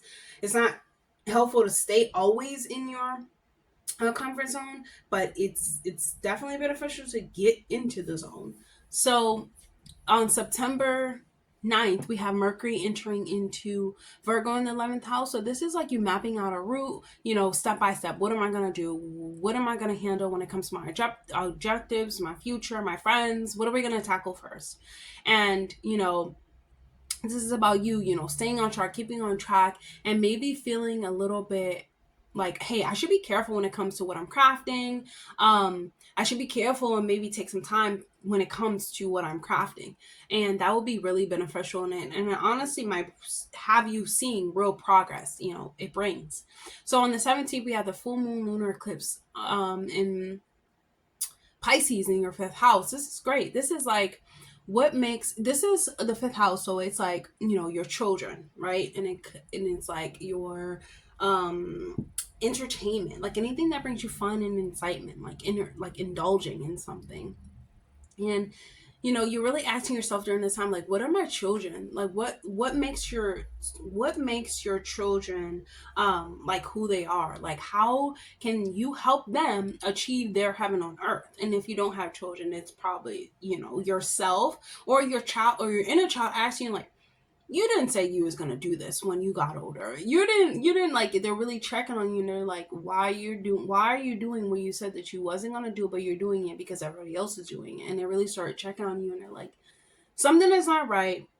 And now your inner child becomes in charge. And so this is like you just learning to listen, rather than judge to your children if you have children. And even when it's your inner child, learning to listen. Don't judge them because they want to laugh and play and roll around on the floor. That's what you want to do. And it's okay to do these things. Society makes it seem like as though it isn't, but it's best. It's actually best for us to do these things. So September 22nd, the sun is entering into Libra in the 12th house. And so this is you, discovering your personal power. Maybe it's hidden. It was hidden to you for a while. Now it comes light. And now you see, hey, like, oh, I do have secret enemies. Or I have this, this purpose when it comes to trying to develop, an internal oasis, like an internal, like nirvana, right? Or some type of guide or something like that, and where I can retreat to, where I can find peace, where I can find solace, because that's what Pisces normally do. And we're talking about the 12th house, and this is what you're wanting to find. Scorpio, the 22nd of September, we have Venus entering into Scorpio in the 1st house. This is you having a really good, professional games. You're having like great opportunities, financial endeavors. Your status can boost. You have personal relationships that can be cordial. Maybe you are really bit possessive and you have like some impulsive behavior during this time. So it's time for you to like focus on your personal conflicts. People who are single, like they're not really they're not really in any type of union. You can find like a soulmate connection because it's something real, and make sure that it's reciprocated and make sure that it's just as intense as your feelings are, right? And make sure Scorpio, they're willing to jump down the stairs for you as well. Just make sure that it's the same. You can have love proposals, and just make sure that's definitely reciprocal, I would say. 26th of September, Mars enters into Libra in the 12th house. So this is a perfect time. This is a perfect time to realize, like, spirit is going to be all around you. The Most High, they're going to be, all around you. You can tap in. You can start talking to them. You can literally, I feel like sit inside of meditation and just start talking to yourself. Like, talk to yourself is not a bad thing. Talk to yourself as though someone is there, as though someone is going to talk back. Because I bet you that when you talk, somebody has an answer that exists within you. Whoever exists within you has an answer for you. You just don't want to have, you just don't want that answer, but it's the answer. It's an answer, right? And you're going to be able to hear Goddess and God this month the most, I feel like, because we're having this eclipse in Pisces, and this is happening in your 12th house. So you're going to be able to tap in. It's time for you to just meditate and sit in some type of like quietness, quiet, Scorpio. And you're gonna hear exactly what you need to hear. Let's choose a message from your spirit guides. See what they would like for you to know. This one. Heart chakra, love, joy, inner peace. Crystals, jade, a rose quartz, and emerald. You definitely should get a rose quartz and put it near your heart, to promote some self-compassion, because you're definitely going to need self-compassion, Scorpio, because I feel like, you're ruled by Pluto, which likes to go over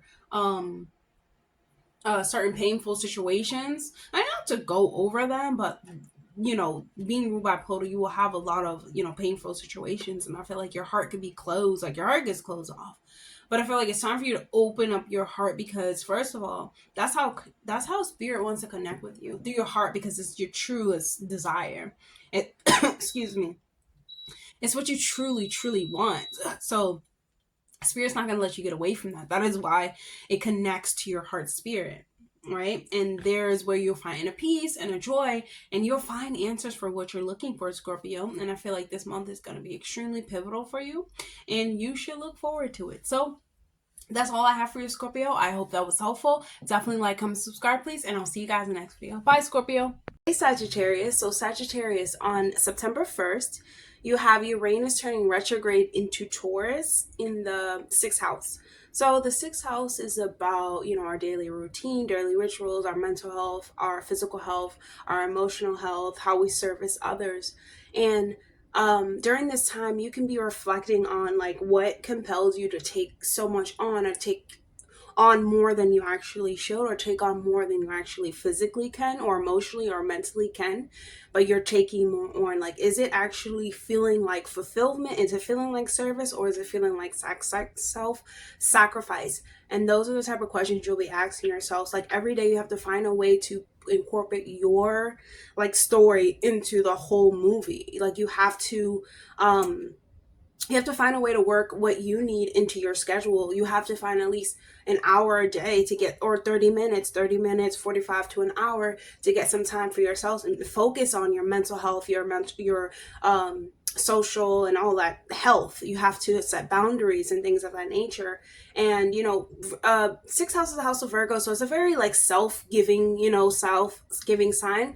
So just finding ways to help others without sacrificing yourself.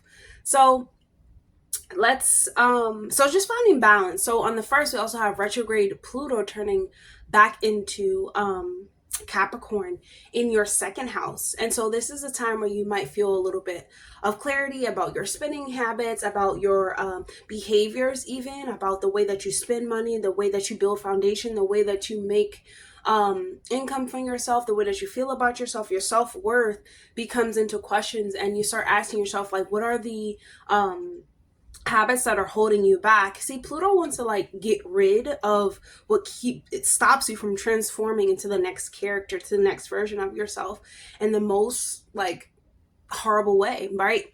Or the most, I wouldn't even say chaotic, is probably the most harsh. I wouldn't say harsh because that's Saturn, but like Pluto is very dangerous, in a way, and it can be like these little things that happen, which is like, okay, you can cause yourself like a health problem because you're constantly giving. That's Pluto. Is like, sit down. You have to worry about yourself. The 2nd house is about like self-worth and your habits and your patterns, and you have to get those. And that's actually the 6th house too, is about what you do on a daily basis. And we know that what you do on a daily basis makes up your life. So, and it also affects the way that you feel about yourself, the way that you look, the way that you present yourself. It doesn't matter how you look. It matters how you feel within the inside, that it attracts what you need, what you want, and you start to feel better and accept yourself and things of that nature. So this is about gaining clarity, gaining realizations. And then you have the new moon on September 2nd in Virgo in your 10th house. 10th house is about our leadership. Sagittarius is about our life path, our father, our authority in this world, like where we, like our career, like where we actually want to grow, we want to flourish, through dedication, hard work, discipline, responsibility. And you have a new moon, meaning you may have like a new leadership opportunity, because we're talking about the 12th house. You can have these like leadership abilities just like come into you when you start to realize like I am the master of my life plan and my life's work. Like you start to really take authority over the direction that your life path is going in, right? And so then you start attracting more people, because the 10th house is about the work and the career and meeting different people on a larger scale. So it would basically you would have to actually you wouldn't have to do anything. I feel like people might try to like lend you support. You can ask questions, closed mouths don't get fed, but people will more want to help you during this time, because they see the leader within you, Sagittarius. And on September 4th we have Mars entering into Cancer in the 8th house. Mars is in his fall, Cancer is in his fall when it's in Mars. And when we think about it being in this fall, it means that it's like it struggles to reach its fullest potential. However, there's always there's yin, there's yang. You can always move around this, especially if you're aware of this energy coming, or you see yourself in this energy. You can change it, or you can become aware of it and you transmute it into something better, or take the best of the best, take the best bits. And so this might be challenging you though to be a little bit more open when it comes to like your emotions and being available to the next person, because the 8th house is like about our shared resources. It's about other people's money. It's about the occult knowledge. It's about everything beneath the surface that you want to learn, but you're probably afraid to, or other people made you afraid to learn these things, right? Or in your lifetime you could have been how people talk about occult knowledge and astrology, meaning that, oh wow, they're not real, they're not this, or tarot is not real. 8th house really gets you to see that taboo is real. Conspiracies are real. These things can be made because they are created, and we are in the land of creation. Okay, so you must protect your inner your inner child, however you feel fragile on the inside, to where you can express, or to where you are expressing, but you feel as though it's not grasping. It's coming off as like aggressive and like a baby, like you're emotionally immature. That's what it's coming across as, and it's not about shutting yourself off from the world too, Sagittarius. It's about like moving and feeling through those emotions, just because just think about a couple days before we have like a new moon going on, and whenever there's like a new moon and Cancer is around at any single time, remember that Cancer is ruled by the moon, and it goes through so many different cycles. You can't really you can't really like you won't miss it. You have to learn how to flow through it. That's why I feel like Cancers are so magnificent, because they have to really learn to flow with the changings of energies, especially by the moon cycles. So that will be beneficial for you. Okay, on the 9th we have Mercury entering into Virgo in the 10th house. So this is you, honestly. Like I said, the 10th house is about our careers, our life path. How are we becoming masters over what we're going to do in this lifetime physically? Like, how are we going to go get it? And so this is you, a Mercury, like speaking to yourself as though you are that one. Like, you are the one. Speak to yourself that like you are. Look in the mirror, tell yourself you are. Rather, you have to tell everybody in the workplace that you are, because now you realize like, hey, I'm the master of my own reality. I say that a lot because it's like we don't realize it until we're in a place and we're like, why am I even here? I don't even want to do this. Like, I don't even want to do this. And it goes not even about discipline. It doesn't go about doing it because you have to. It goes by it's actually taking a toll on your health, your mental health, and these things honestly, they don't make sense anymore. And it's okay for you to evolve. It's okay for you to change. And that's where I feel like people get stuck in the 10th house in their careers, because they're like, one career, one life, 30 years, 40 years, 50 years. No, we're on a journey. We're here to experience whatever we want to. So speak to yourself, truthfully, honestly, Sagittarius, and speak to like the highest principles of your mastery. Meaning, like, lead by example. You must lead by example, especially if you're trying to get a, authority, a position, in your workplace, or you're striving to become, the authority. Yeah, so you're striving to become the authority. Okay, and on the 17th, this is a really fun day. We have the full moon in lunar eclipse in Pisces. Okay, so this is happening in your 4th house, and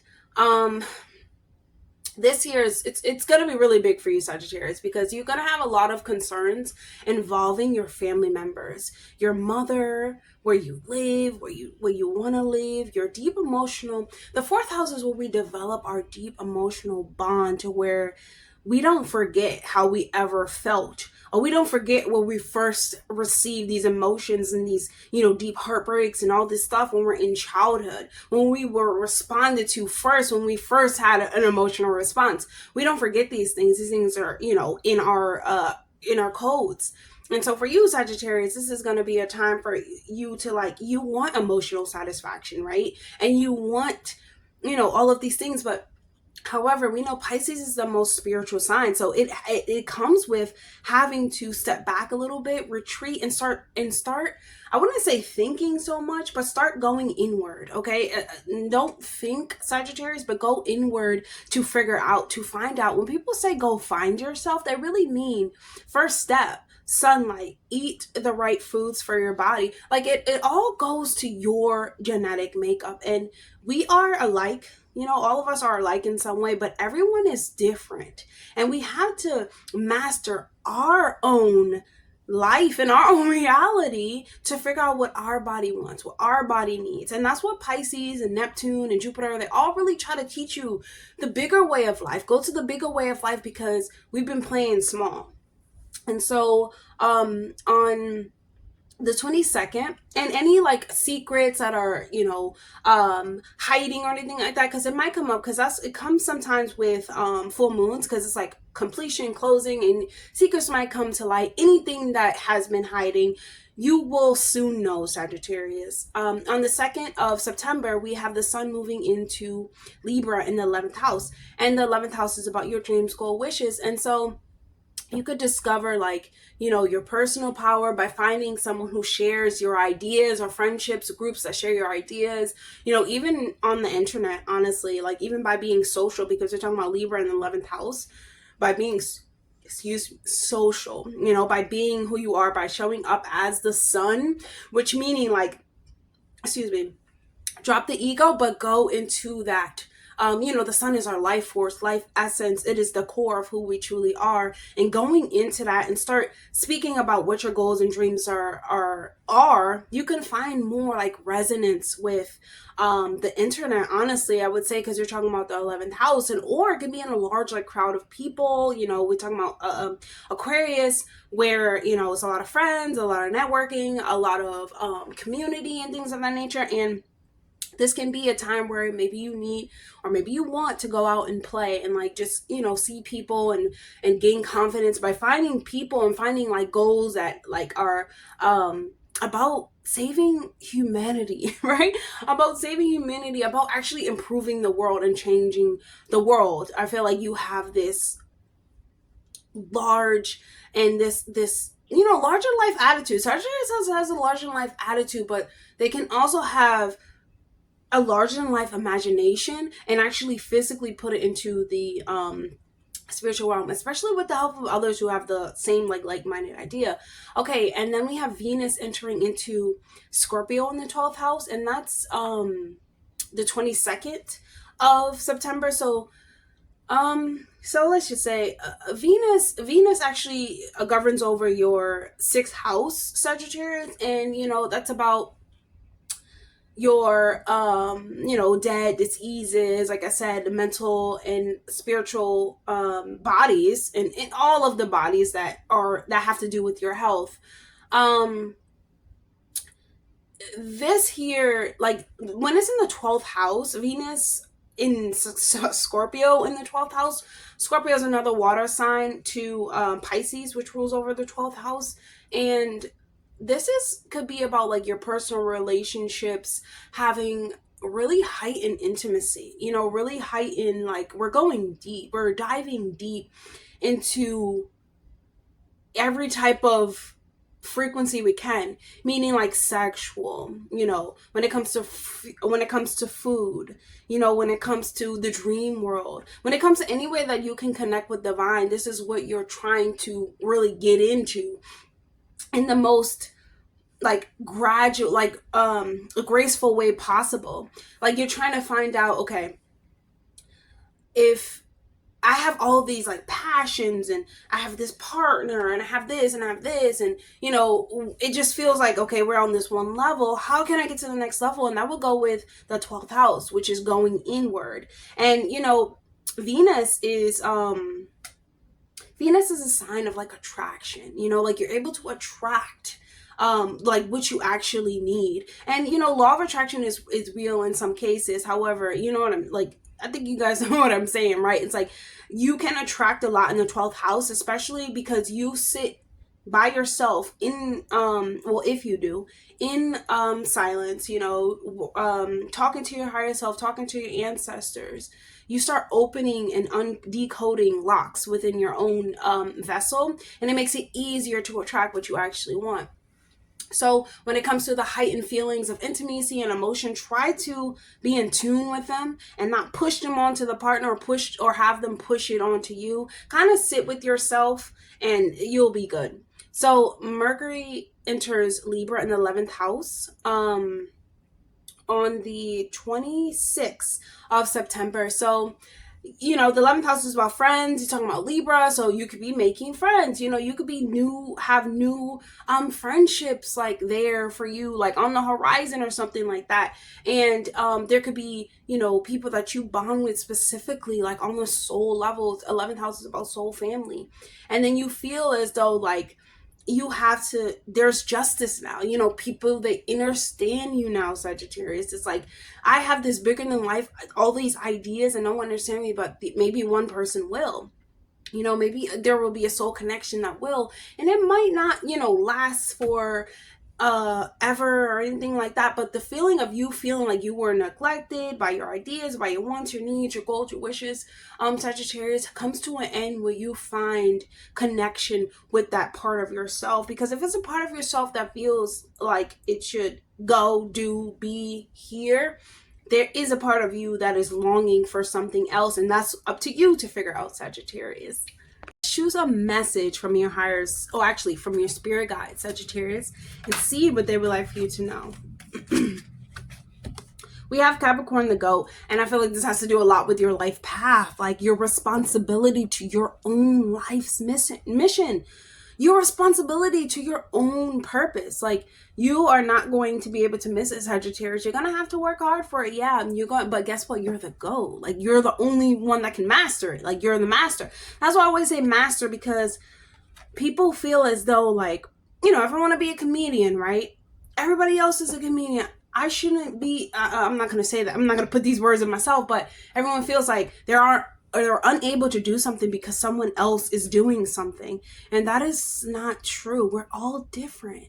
And of course, all of our ideas spark in our born within the cosmos, so they reach. You know what I'm saying? We're all connected. We're all connected. And I wish, like, a lot of people understand it, but we're all connected. And having the discipline, the responsibility, being progressive, being persistent, that is what's going to bring you what you need, Sagittarius, and remembering, like, you are the GOAT, right?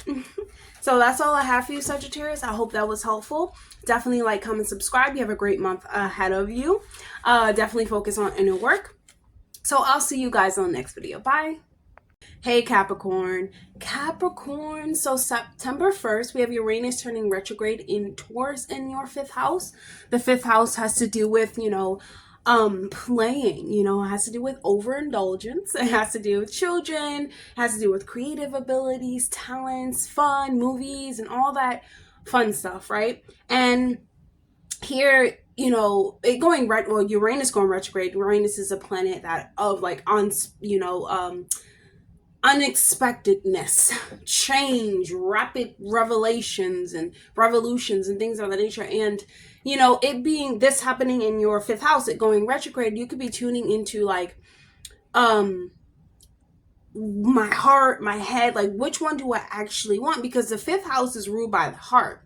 And Taurus is a fixed sign, so it's kind of already fixed on the laws that it's already created for itself. And it's like this battle of like, okay, I don't want to change. And Uranus being in Taurus, that's really funny, honestly, because for years it's like resisting change, because Taurus doesn't want to change in the fast way that it is required to in order to change sometimes. And trust me, we all have Taurus placements, but it's like it being here, it's just very, honestly, I just feel like it was very uncomfortable, but very, very needed, because in the growth, in the ascension, that's where you really find like all the glory. So, you can be, really playful during this time. You can have a lot of heartfelt bonds. You can want to pour into like your emotional ability to express yourself artistically. So you could get into like a lot of artistic endeavors and things of that nature. And, there can be a lot where you realize like, you got to speak up for yourself, your needs, your wants, what it's creative to you, what art do you like, what do you want to create, and you have to be honest with yourself about that. Also on the first, we have retrograde Pluto turning back into Capricorn in your first house, so that's something, right? And I feel like that's an ending, Capricorn, to something that has been happening Pluto for like the last from the years, like in the past, maybe 15 to 20 years ago, something has happened where it's like, okay, finally something karmic is over, like something karmic is done, or there is finally some evidence to what you were trying to do research about. There's just some type of like big fat ending of some sort, right? And where you're now moving on to the next chapter.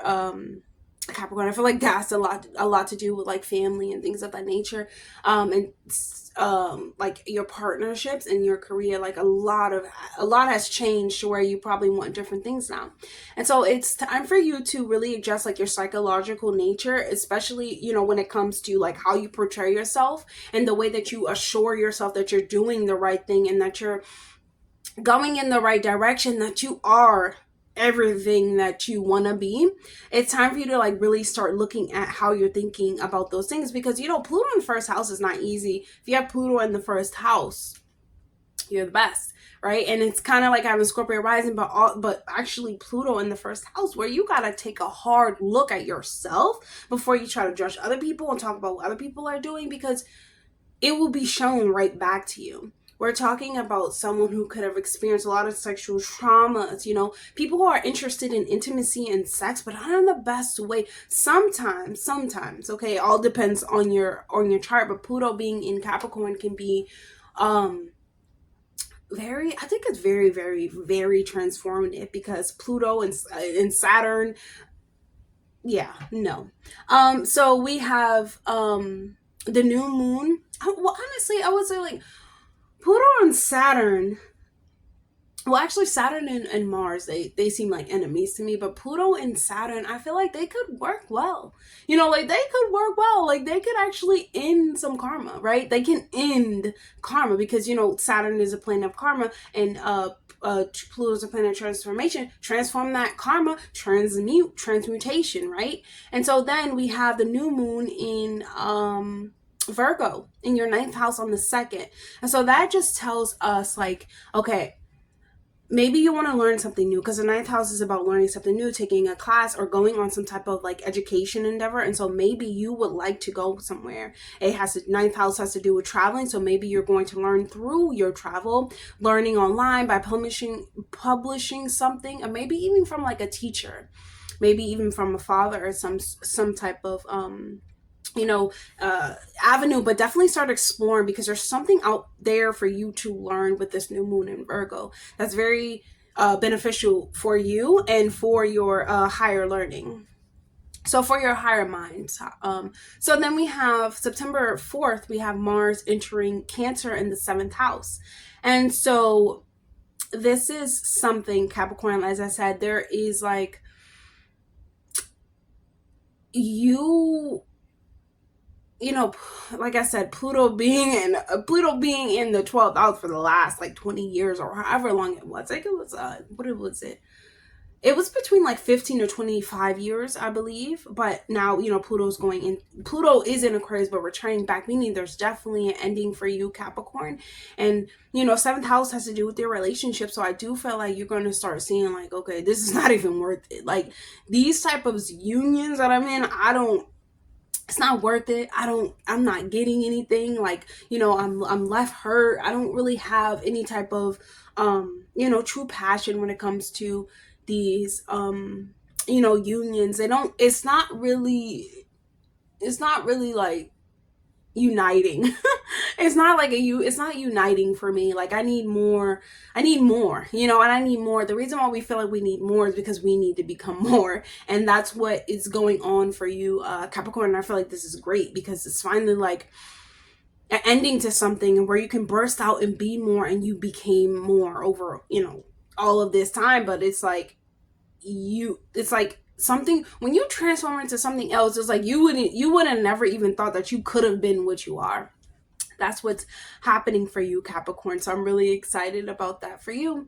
And then we have Mercury into, but it's a struggle because you want to pursue passion, right? You want to pursue passion in your relationship. So it becomes a struggle because Mars is in its fall and it struggles. So it's like, you know, I want more. I need to pursue something that has more passion in it. And on the 9th, we have Mercury entering into Virgo in the 9th house. And then this could be like you over analyzing your beliefs, because we're talking about Mercury in domicile when it is in Virgo in the 9th house of your belief system. So you could be overindulgent, like not even overindulgent, overthinking, overdoing, over everything, like just overdoing it when it comes to like what you believe in. Because, you know, it comes, honestly, I feel like every like 2 years, every like year, we need to analyze and like go over our belief systems and see if they actually truly do work for us, and what are we thinking, what are we doing, how are we living in our lifetime. And I feel like there could be a lot of overthinking for you about your belief systems. What are you believing? Like, is it getting you anywhere? Has it gotten you anywhere? Like, there's like this second guessing going on, a chip on your shoulder telling you like, where are you even going? And your higher mind is literally talking to your lower mind. They keep talking back and forth to each other. And then you'll start to realize like, you have to you're creating your own identity, right? You're creating your own identity. Yes, we are, you know, we are connected to higher sources, connected to ancestors, we're in a lifetime. But when you really think about it, to sum it all, we have free will. We have control over what we're doing in our lifetime. And the more that we ignore the mission that we were here to do, it becomes difficult, becomes harder, you know, to get done. And it doesn't mean that it's always going to be easy, right? That's why we have the power of free will to like get distracted and have all that fun. However, you know, you still got to come back into your body, into your vessel, and take care of yourself and take care of what's going on around you. And it starts with taking care of yourself, Capricorn. Like, you know, what you say, what you have been saying, what you have been doing has made your life made your life concrete. You have spoken your life into concrete order, you know. And now, you know, you have these second guesses about like who you are, what you believe in, what is this. And September 17th, we have the full. Oh, this is going to be really fun for you. For you, Capricorn, because we have the lunar eclipse in Pisces in your 3rd house on the 17th. So this is like you're getting to the heart of the matter of your own feelings. And it starts to become like this funny thing, you know, because it's like I've been feeling feeling so much, because Pisces is a feel, I feel, or I believe, but it's like I feel, I believe Cancer is I feel, but you just feel, you know what I'm saying? You're just like feeling all of these feelings, and you're not really being able to do anything with them, because Capricorn is a earth sign. It's like, if you're not going to like deliberately get me where I need to go physically, if you're not going to work hard, research with me, then it's a waste of time. But like, no, in all honesty, I feel like maybe you'll find more humor, in the way that you have experienced your life so far. You find humor in your emotions, or you find humor like, I really don't have to feel all of that. Or maybe you'll find balance too as well, and you're able to process them. But this will definitely happen when you spend time alone talking to the universe. Definitely spending time alone talking to the universe. And September 22nd, we have the sun going into Libra in your 10th house. So this is you creating an emotional space for like your personal growth, your personal endeavors, your life path. And you're just thinking like, okay, how can I end the past pains, the past disappointments, past failures, past lessons? How can I end it? Instead of you trying to just accept it because it's done. And when you think about it, you just have to work on yourself and establish a sense of self, so that when you do go through pain, especially when it comes to life path, because when you choose a life path, it's not easy. It's like you got to keep showing up, but it's like, who am I showing up for? You're showing up for yourself. And it's really important for us to remember these types of things, and like building healthy bonds too with ourselves. And working on like your professional skills, yes, but to make work like more tolerable, like not even tolerable, like more presentable, like you actually feel good doing this, Capricorn, because like you are actually born with a lot of karma as well, where you need to physically build up this realm, in order to kind of like feel connected to the cosmos.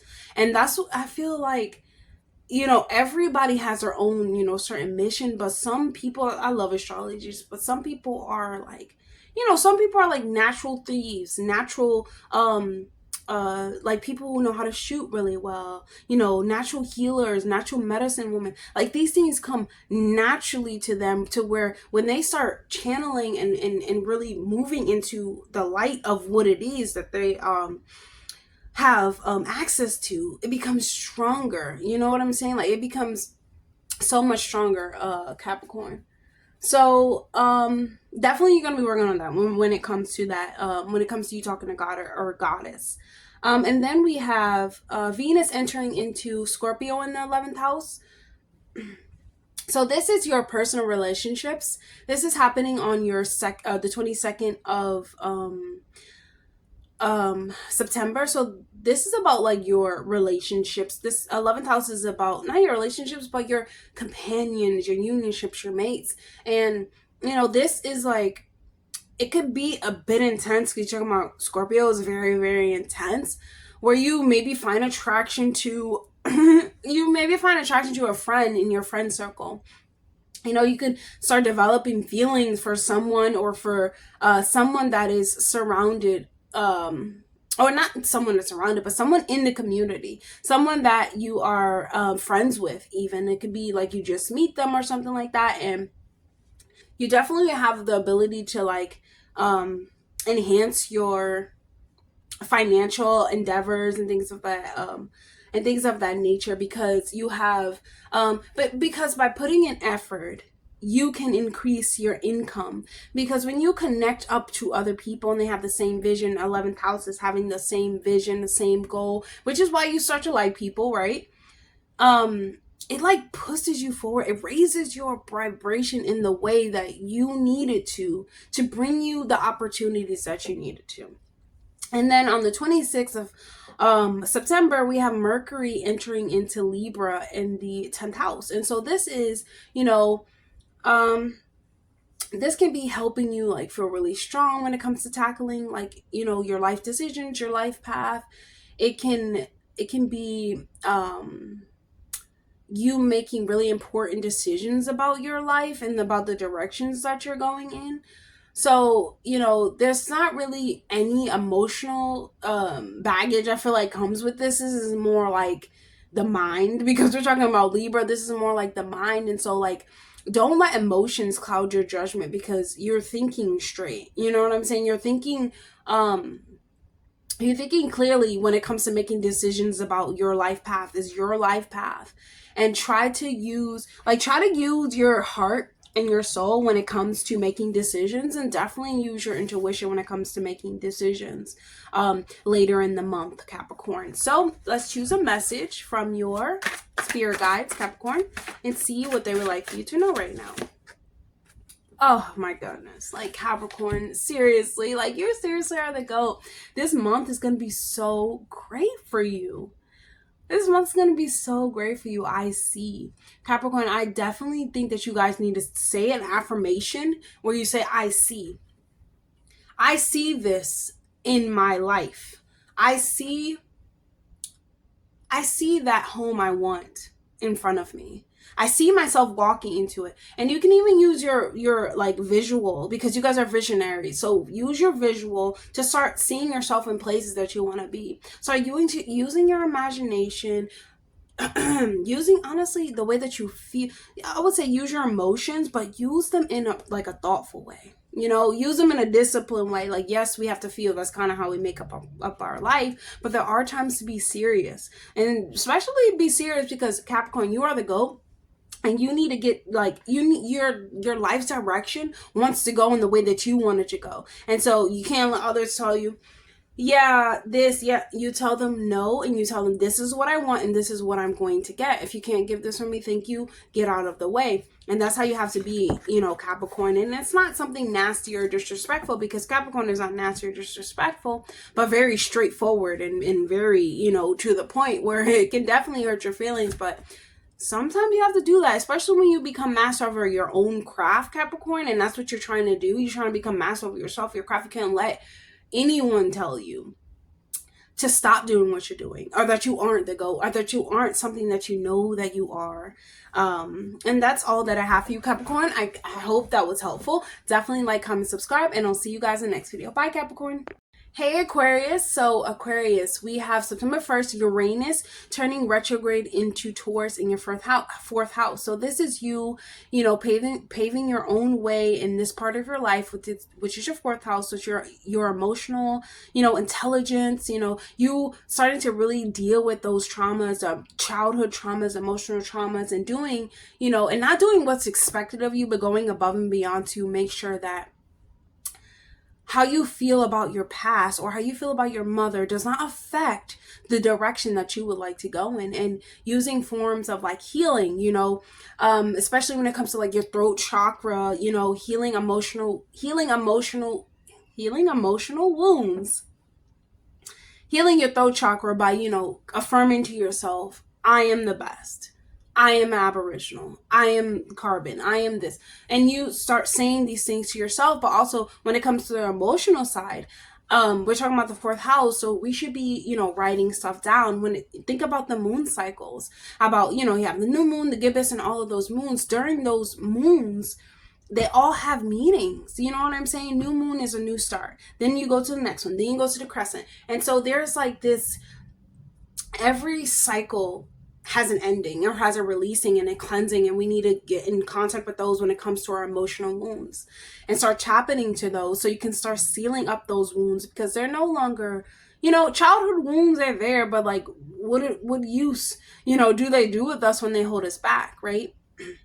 And then on the first, we have retrograde Pluto turning back into Capricorn in the 12th house. And so, the 12th house is about your spirituality. It's about, honestly, I feel like 12th house is the most important house because it's really about who you are. And like in the dark night of the soul is the 8th house, but in the like realization of the soul, the like I am more than, I am soul, is the 12th house. And here, this is like, you need to tap into your intuition, most importantly, Aquarius. And then you need to think about your mental health, because this is 12th house is the house of mental health.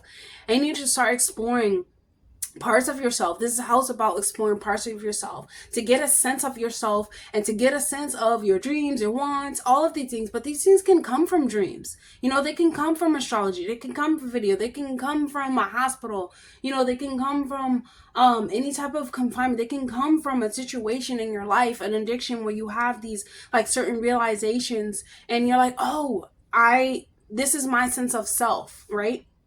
And so the beginning of the month, it's like retrograde. So it's like you're thinking so much about these things, but they're also being presented to you so you can seal them away, Aquarius. And then on the new moon in Virgo in your 8th house happening on the 2nd, it's like, this can be, the 8th house is about, ending your transformations.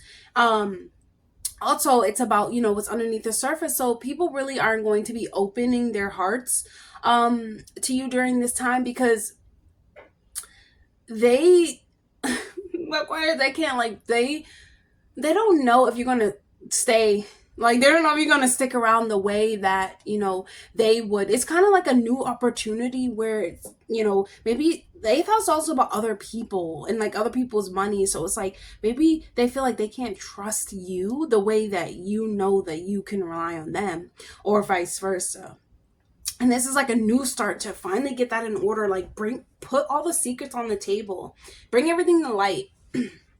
And so then we have Mars going into Cancer in the 6th house. And so, Mars is in its fall, so it's definitely struggling to reach its full potential, Aquarius. But this is you not neglecting your mental health. 6th house is health of all your bodies that exist here, physical things, bodies we don't even know about, and we must get in connection to them in order to realize that they are, there, but they have so much benefit for us, or they have so much benefit for you, Aquarius, right now, where you're starting to really realize, like, okay, maybe it's not easy for me to open up about my emotions or who I need to do that. Maybe I could talk to a therapist or something like that, because 6th house is about, it could be about therapy or getting some type of help for your mental health. And so on the 9th, Mercury enters into Virgo in the 8th house. And I feel like this like helps you kind of calm down the emotions that you do feel, and it kind of puts it in your head, right? It kind of makes you think about every single detail, even if it's a difficult situation, Aquarius, because it's like maybe you feel like you're in a power struggle, but you could be in a power struggle within within the actual affair or within your own mind. And when it comes to work or your business parts or things of that nature, maybe you want to take a step back and start asking questions, and start asking things a little bit more clear. Like I said, like putting all the secrets on the table and like really talking the stuff, like really talking heart to heart. And so the full moon that occurs on the 17th of September is going to be happening in your 2nd house. Wow, this is great. Okay, so this is you finally getting to the root of that financial anxiety, that lack mindset, that self-doubt, that I can't, like, I'm not able to earn, or I'm unable because of my anxiety, because of how I look, because of this.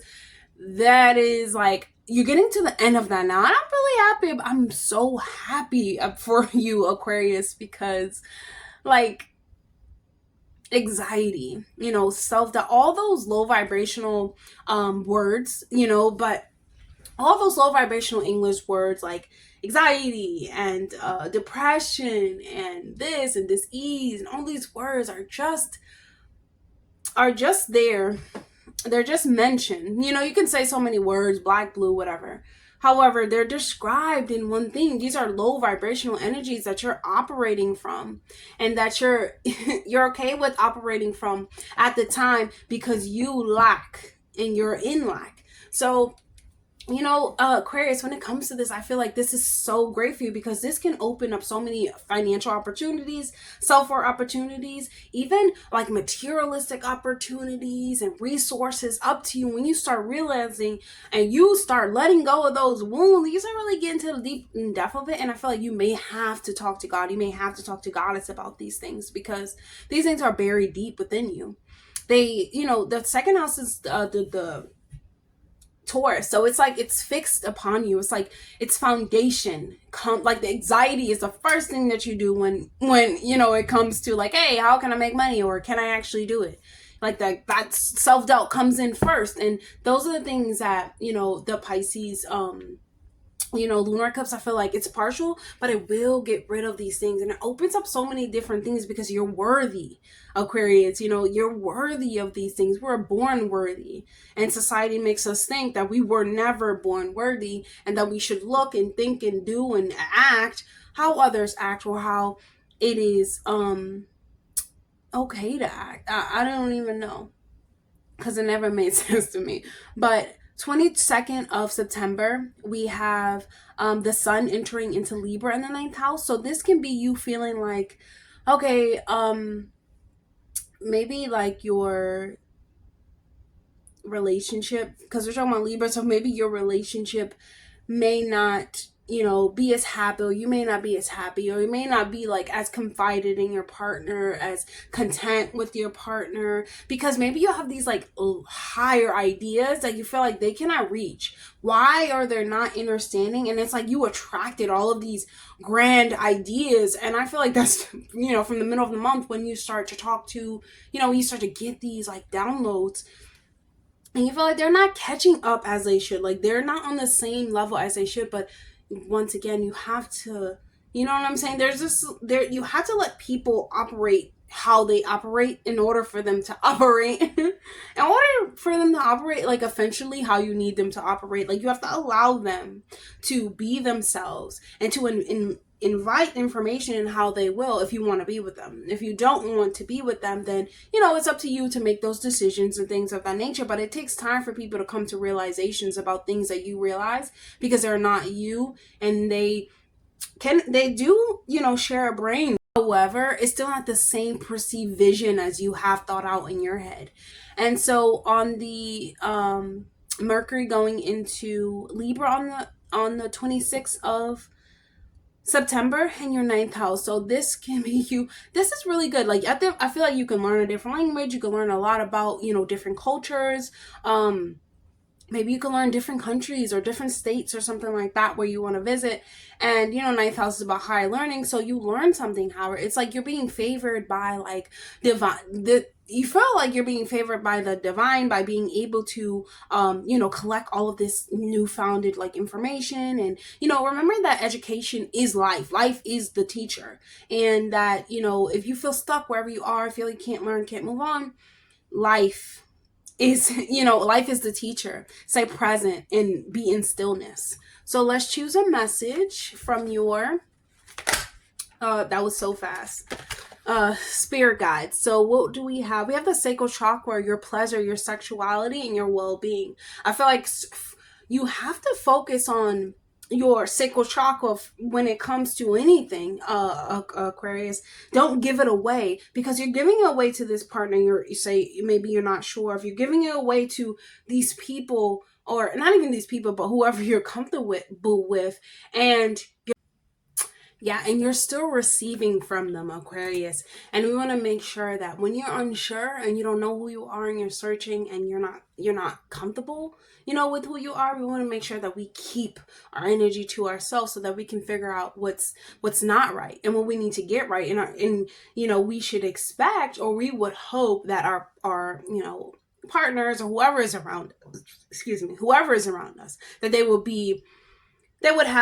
care enough, and they would give us this time, you know, they would give us a leniency. But that's not always true. But you need to keep all of your essence to yourself right now, Aquarius. I feel as though that is the most beneficial for you right now while you're going through this amazing transformation. I feel as though, because you got Pluto in the first house, but it's going back into Capricorn. So it's like whatever you did before, Aquarius, that's done. Time for a new you. So that's all I have for you, Aquarius. I hope that was helpful. Definitely like, comment, subscribe, and I'll see you guys in the next video. Bye, Aquarius.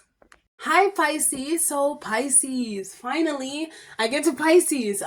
So September 1st, we have Uranus turning retrograde into Taurus in the 3rd house for you. So, you know, Pisces, you gotta grow up. You gotta like really mind-blowing month. We got a mind-blowing month ahead of us. I feel like a mind-blowing year. We get in 2025, all of that good stuff. But when it comes to who you are, who you choose to be, who you show up as, third house, how you speak to others, how you speak to yourself, you become powerful. You become the master, right? Pisces, I just want to say that. So let's go with this transit. So your intuition can be really great at this time, especially really powerful when it comes to how you're communicating with yourself. I know, like, I know that third house is about like self-expression, things of that nature, but I know that when you are like navigating new things, Pisces, you're trying to figure out who you are, you're trying to dive in deep, you're doing all of these things to get the grander plan. Make sure that you understand that you're always having conversations with yourself. You're always talking to yourself, third house. So but it being in Taurus, it's like it's fixed. It's like, this is what I'm gonna say to myself. But it be having Uranus there, it's like, okay, one day I'm the greatest, one day I'm great, and then the next day I feel as though, why am I not doing enough? And so listening to your intuition, because your intuition is where the power is. Your feelings, Pisces, is where the power is. Your self-expression is where the power is. It may not always be in speech. It may not always be in looks. It may not always be in physical form. It may not always be, but guess what? It's always the soul. The soul is always rich. So on the first, we also have retrograde Pluto turning back into Capricorn in the 11th house. I don't know about you guys, but when Capricorn went into Aquarius, when Saturn went into Capricorn, zero friends, like zero friends, no friends, like until this day. It's still going on, but hopefully, right? Hopefully I meet friends soon. Just kidding. But 11th house is not friends, it's like actual soul family, and that's why Pluto comes in there, cuts that out. That needs to be transformed. But Saturn's a little bit faster than Pluto is. But Saturn actually, I feel like, takes longer to get the big result. But Pluto literally plays with you. I wouldn't say plays with you, but kind of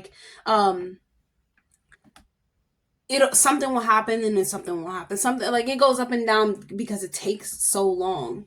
And so let me get back to what I was looking at. And I just feel like for the 11th house, Pisces, there is this sense where you want to feel seen, you want to feel connected, you want to feel wanted, you want to feel like these friends or these groups of people actually accept you for who you are. But I feel as though what you're learning is that doesn't even need to happen. You don't even need to be accepted by people who you want to be your soul family. You need to start accepting yourself. 11th house is also about your goals, your dreams, your wishes, and they will be fulfilled, Pisces. I feel like when you work in an environment that is truly like-minded, as you are, and I feel like Pluto in a Capricorn is ending this now, right? Where it's Saturn and Capricorn, it was you must work hard. If people, there is this sense of karma. People don't want to work with you. You stand on your own authority. And then, it's going into Aquarius. Aquarius is your individuality is the gift. Your individuality is the offer. So then the new moon in September on the 2nd in Virgo, this is happening in your 7th house. So this is more okay, maybe you're open to more love opportunities. You're open to more advice from your partner, more listening to them speak and listening to them speak more about, the little details in the relationship, maybe what's healthy, maybe what's not healthy, but it becomes, maybe about love. Even it could be business, it could be exes and things of that nature. And, Mercury is in retrograde right now,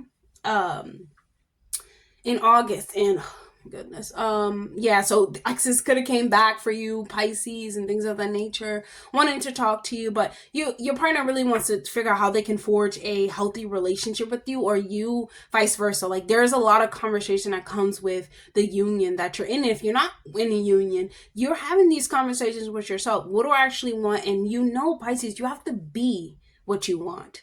You can't, like, I wouldn't say you can't, because everything and anything is possible, but it's very difficult to be something that you're not. I mean, ask for something that you're not, and want something that you're not. It's just like, I just feel like frequently, vibrationally, it doesn't make sense. Like, vibrationally, like, how does it, ever like connect? But hey, to each his own, right? Because anything is possible. So for the new moon in your fifth house, Pisces, I feel as though this is happening on the 4th. So I just feel as though, because Mars is in fall when it's in Cancer, there's a struggle to get things done, to make the part what am I talking about, right? The partnerships, to make like these romantic relationships, to make these like unions work, these creative projects, what you want to indulge in, like, to make it work. There is this sense of like, maybe your emotions kind of like cloud or like overcome, or you just feel this burst of like, okay, I'm very creative during this time, I'm bringing myself a lot of joy. However, it's all for emotional release. It's like you're emotionally trying to release these things from your physical vessel through creation, and you have this urge to do so, but in the most sweetest and gentle way and nurturing way possible. And make sure you always put that onto yourself, Pisces, is to mother yourself back to health.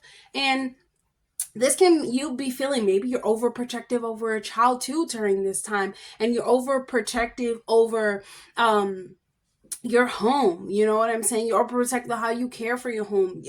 You're overprotective how you feel about yourself, and you want to allow others to definitely have the freedom that you want from yourself. So don't like overcloud people, and or even in your relationships, because you feel so eager, and you feel so driven to make things happen. But remember that emotionally, you have to do release, recharge. And even with the physical vessel as well. So on the 9th, Mercury enters Virgo in the 7th house, and I feel like this boosts your communication. Like I said already, you're going to be having a lot of conversations when it comes to like your close relationships and your business partners, even exes. Maybe let's have this final conversation type of thing, or let's have this don't do it. Don't do it. So, but there's a lot of details. I feel like there's a lot of detail. There's a lot of understanding. There's a lot of like, okay, what can you do for me now? And what can I do for you? Like, there's a lot of like offerings going on.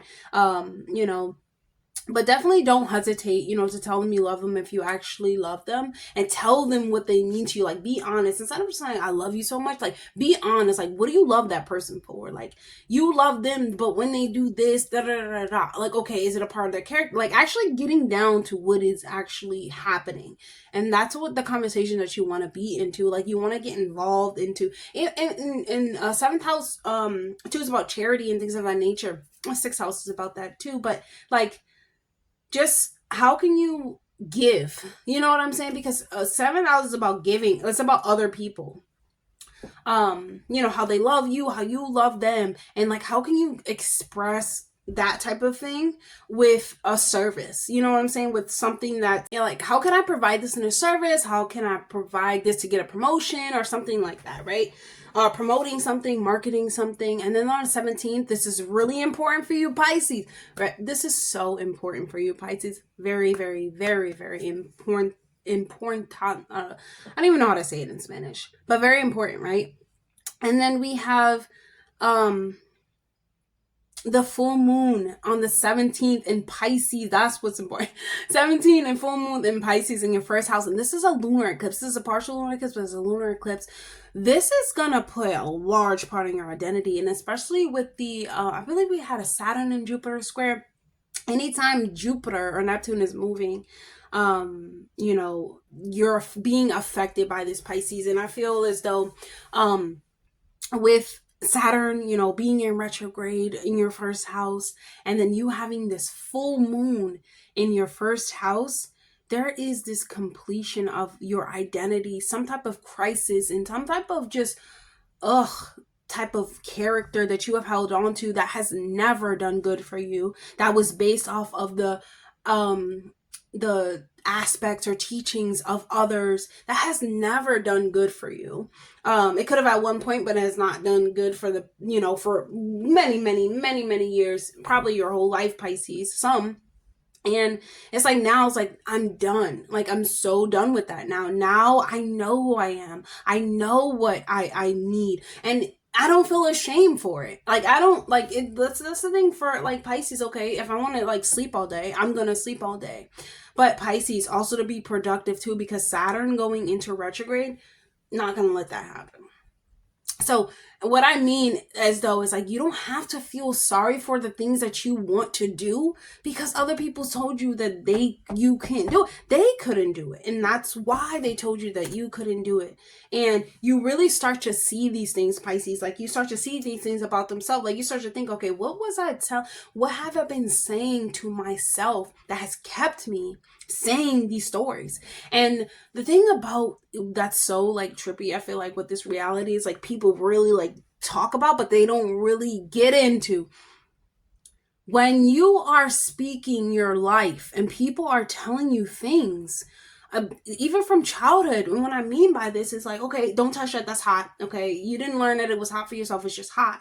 Don't go there, or this will happen to you. You have these responsibilities, and you put this all on one person, you put this all on an individual. It becomes their life.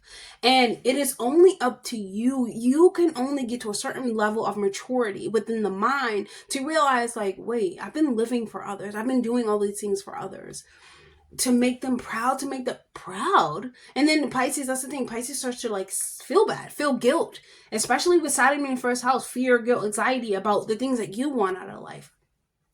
And enough of that. And this lunar eclipse is telling you, like, enough of that. This is time for you to like take your power from back. You are the divine. You are the sign that's mostly connected to the divine, Pisces, and you have to start not feeling bad because you don't want to go. Like, you have to stop being like, because you don't want to be around people all the time. You know what I'm saying? Because you want to talk about your dreams and ambitions, because you want to talk about the weirdness, and you want to talk about your ancestors. You want to talk about this. This is you, Pisces, and you have to be yourself. And I just need to like really elaborate on that, because that is such a powerful time for us. And it's like awakening your subconscious, awakening your subconscious to the conscious, so that it can finally like awaken the mind for you, and then it can awaken your psychic abilities. It can awaken that DMT within your third eye, your Christ energy, the 9. Like, it can actually awaken all of these things, Pisces, when you really just do what your soul tells you to do, what the divine tells you to do.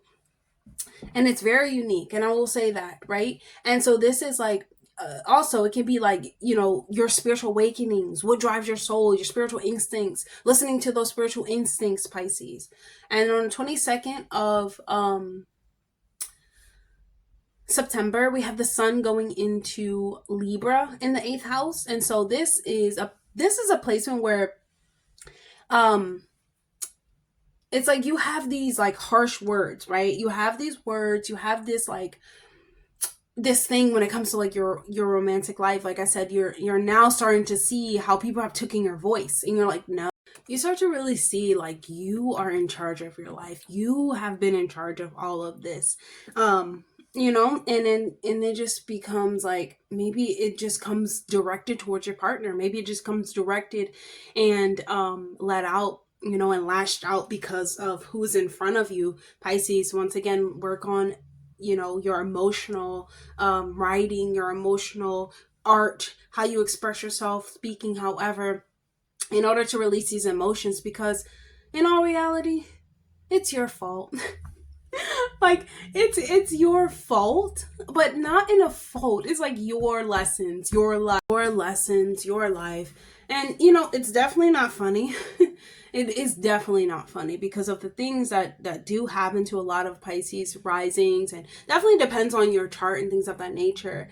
It's almost like, you carry a victim mentality because you're so in awe of like, are people actually like this over here? What will be the point of this? I think a lot about this too. I think a lot about like YouTube. I think a lot about spirituality. I think a lot about all these things. And I just feel like we would all be so much further ahead if people really understand that we were connected.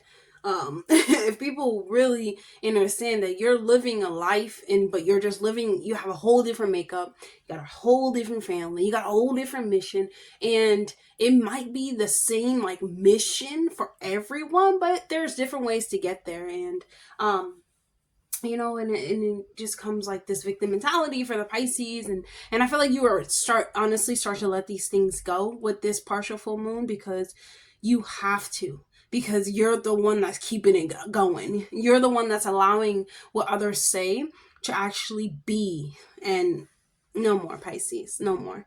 And so now we have the 22nd. So basically, don't aggravate those that are around you, though you can be very agitated, because then you start to like really be like, wow, like it's not even funny. Like, I know a lot of Pisces rising know what I'm talking about, but it's like, wow, like people, they just want to grow and die. Like, they don't actually care about why we're here. They don't care about what this place is. But then you start to realize, okay, there's so many things to see, different people, blah, blah, blah, blah. And then Pisces, you normally want to say, it's like you want to be by yourself too, because you just had a full moon in Aquarius. So it's like you want to be by yourself, but be in the unionship that you're in, because you like them, you love them, you want to be with them.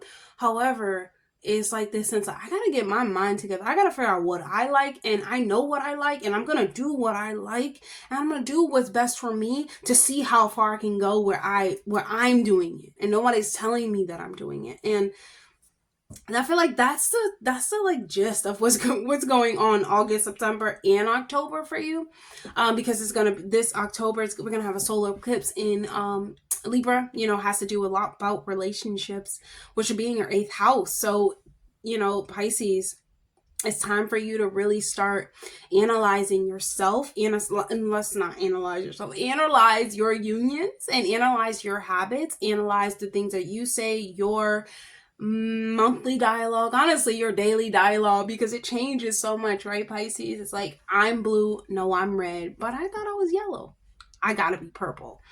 And there's this only Pisces rising know what I'm talking about, okay? And so then we have Venus entering into Scorpio in your 9th house. That's going to be happening on September 22nd as well. And I feel like this is time to like analyze your overall progress when it comes to like your belief systems, when it comes to what your life has been leading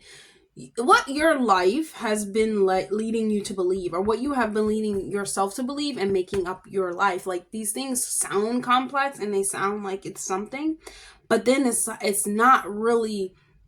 So as we're talking about the 9th house, we're talking about like the higher mind. You're speaking and thinking from the higher mind. So it's not like you're pulling it out. These are downloads. These are things that you have and will receive from the higher ups. But I do feel as though, once again, what have you been saying to yourself? What have you been believing so much? Because what you say and what you're doing, Pisces, every day is the law. That's the law. If you do get up every day and you don't work towards that goal, the goal that you've been working towards, that everyone else wants you to work towards, is going to grow.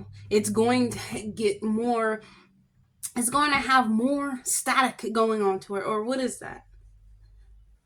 It's going to have a more, electromagnetic energy just running through it, because you're there, you're going there, you're focusing, you're putting your energy there. But Pisces, but you will be extremely drained, extremely unhappy, and these are the things that God and Goddess are telling you, like, Pisces, you have psychic abilities, time to use them now. And then Venus entering into the 9th house. This also, I just feel as though you're analyzing a lot about what you believe in and what you're saying, you know, faithfully on a daily basis. The 26th of September, you have Mercury going into Libra in the 11th house. I mean, in the 8th house, excuse me. And this, I feel like this is a time where maybe there is this battle between your heart. There is a battle between your head. There's a battle between your emotions. And there's definitely a battle within your relationships or within your union, if you are in one. To where you just feel as though, like, I want to be charmed. Like, I don't know how to say it. Like, I want to be charmed. Like, I want to, like, you know, I want someone to want me as much as I want them, but I want them to understand me as much as I understand them. And they, once again, they can understand you, but at least have some type of understanding of who you are. And, you know, Mercury going here, it's like you think about that a lot, you know. In the 8th house, you think about that a lot. And maybe it's not the best, though. It's not the best for you because it's like, you know, this house of like intimacy, intuition, and all of these things, and these things in sex, and these things can be presented to you, and they are presented to you in some way, but you need solid facts, right? You need real. Are you going to do this? Are you showing me that you're doing this? And don't let it become a problem, though. Like, don't let it manifest into where it's like this thing you're just making up a lot of stuff. See, that's the thing about Pisces. Like, you do make up a lot of stuff that is happening in your life because your imagination runs rapid every day. You're in a daydream thinking about stuff that is making your life. And Pisces, I don't know if you truly understand it, but what you're thinking about, talking about, doing is happening for you. Please understand that. Like, it's not just something that is like a passing thought or a passing, you know, it's not something that's passing, or some can pass. But if you choose to hold on to it, give it, excuse me, give it time, give it energy, and giving it all you got, sacrificing yourself for it, it becomes you. So have these facts, have these have these different approaches when it comes to any type of problem, when it comes to a financial problem, 8th house, when it comes to a partner, 8th house, you know, when it comes to finding out these secrets, finding out some secrets by then, you're going to be talking about some secrets. And, they're going to be maybe secrets within a unionship or secrets within people who are close to you and that connect with you on a deep level. But I feel like, though, the 8th house is like the things that you don't go to. Like, it's like you're being in a dinner, right? And you don't go to the table to start talking about the government, right? You don't start talking about how school systems are this. You don't start talking about things that are so-called not talked about at the table or a family table. I mean, I do. See, that's why I'm just like, because I go there and I'm like, do you understand do you understand how powerful your mind actually is? And I get down to the deep nitty gritty and I keep going and going and preaching and preaching in Pisces. Like, let me pull a message from your spirit guides, because I really go on forever, because I feel like Pisces rising, some will definitely be the ones to change a lot that happens in this world, and that this world stands for, or this world could be, because I believe that this world could be so many different things if we truly believe it and actually, you know, actually live our life by it. However, you know, to each his own, but definitely listening to the solid facts this month, not being so aggressive towards your partner, speaking, trying to build healthier relationships and things of that nature. Towards the end of the month, when we have the, middle of the month, we have the full moon lunar eclipse, you will find out the things that you need to know. Please get in meditation, Pisces, and you need to be by yourself. You have to spend time alone. And that's all I have for you, Pisces. Let's choose a message from your spirit guides. I hope that was long enough for Pisces. And see what they would like for you to know this one. It tried to like just jump out. Ooh, I don't know if you can hear that, but that is definitely the rain. It's raining. Okay, 111. Intuition.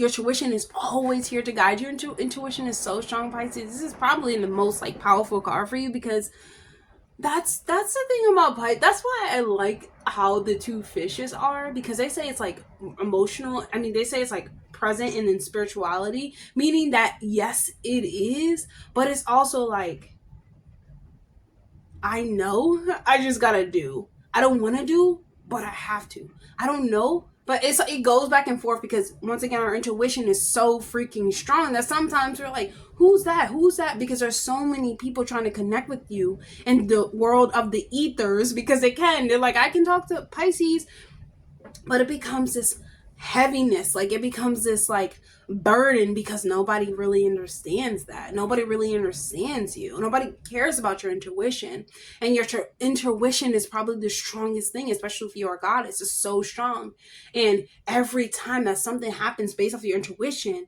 it's mind-blowing, it's life-changing. You want everyone to know, but sometimes they don't know. But Pisces, follow your heart, because you're going to be the one. You're the one. You're going to be the one that changed this reality. And I'm so happy, because I hope it's a bunch of dragons, fairies, and everything. And we're just running around completely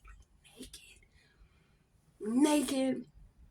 Leaves flying up in the air, throwing dirt everywhere. I love it. Anyways, that's all I have for you, Pisces. I hope that was helpful. Definitely like, comment, subscribe, and I'll see you guys in the next video. Bye, Pisces. Hey, Virgo. So, Virgo, on September 1st, we have happy soul return, Virgo. It's a beautiful time, right? It's a beautiful time. We got our vicious victory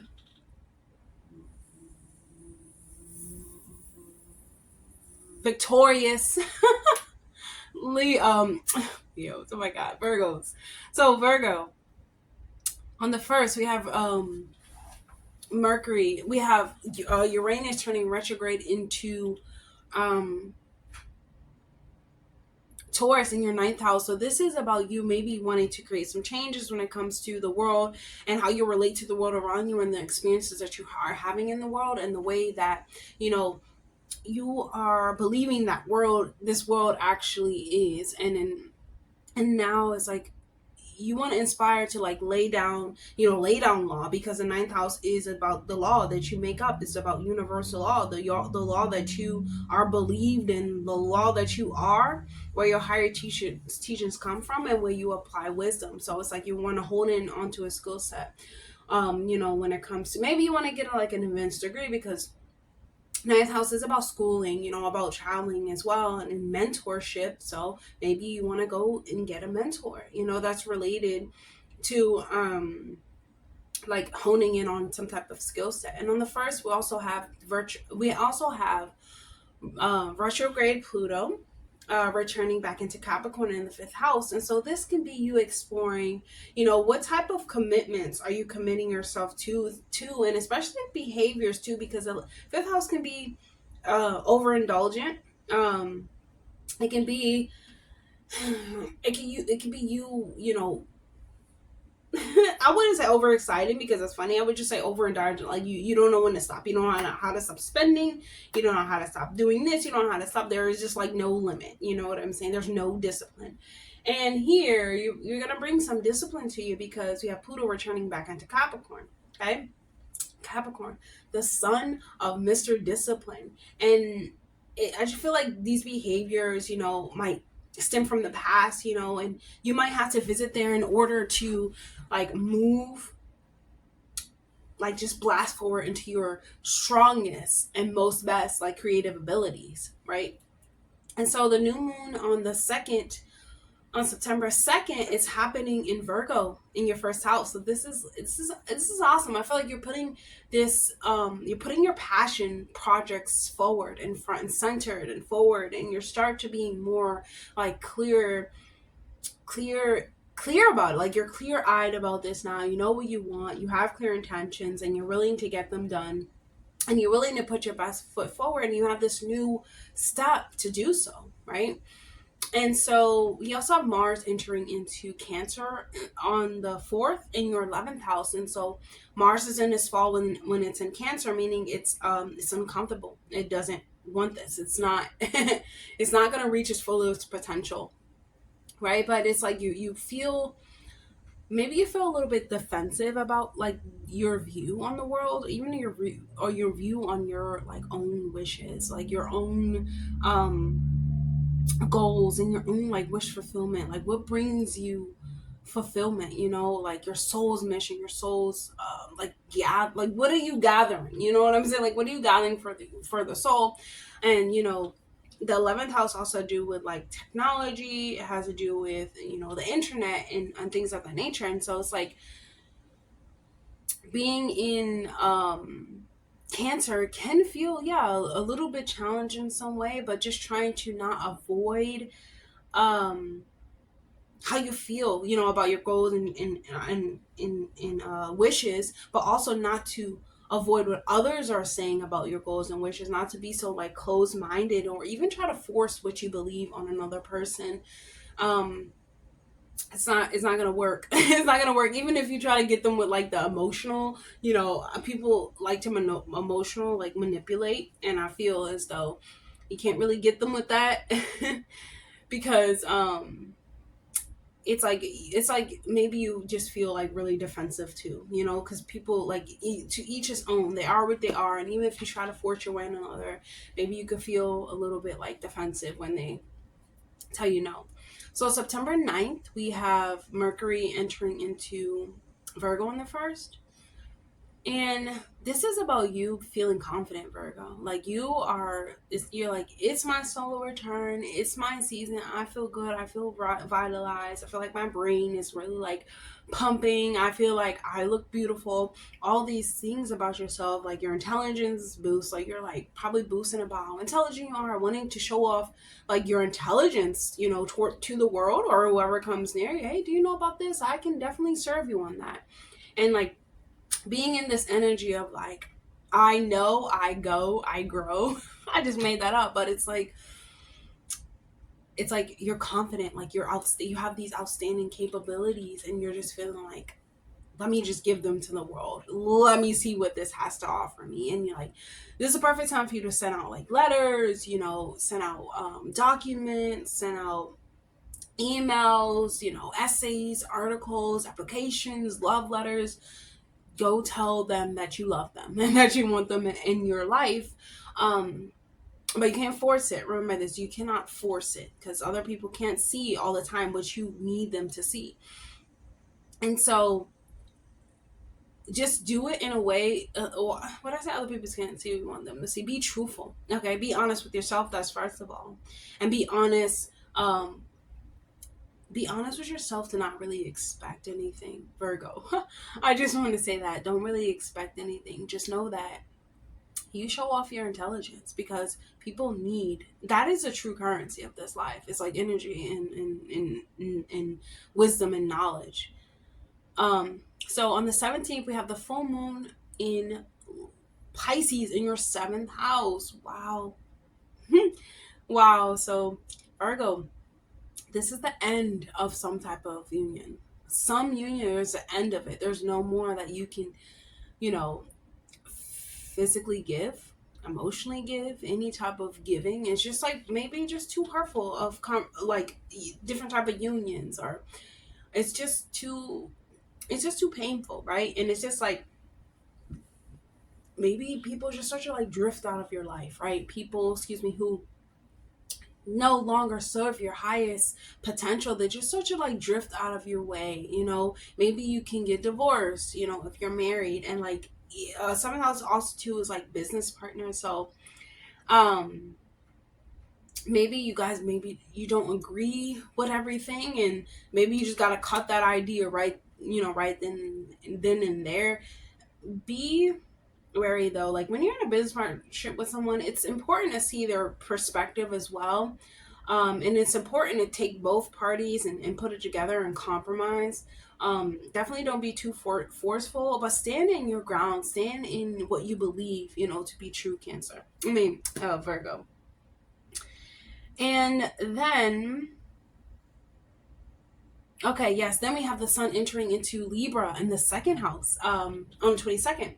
And so this is you, going out of your way professionally, maybe even for a partner, um, well, maybe even for your personal life, not so much, a partner, but like your partner might miss kind of misinterpret your intentions when it comes to maybe creating more money.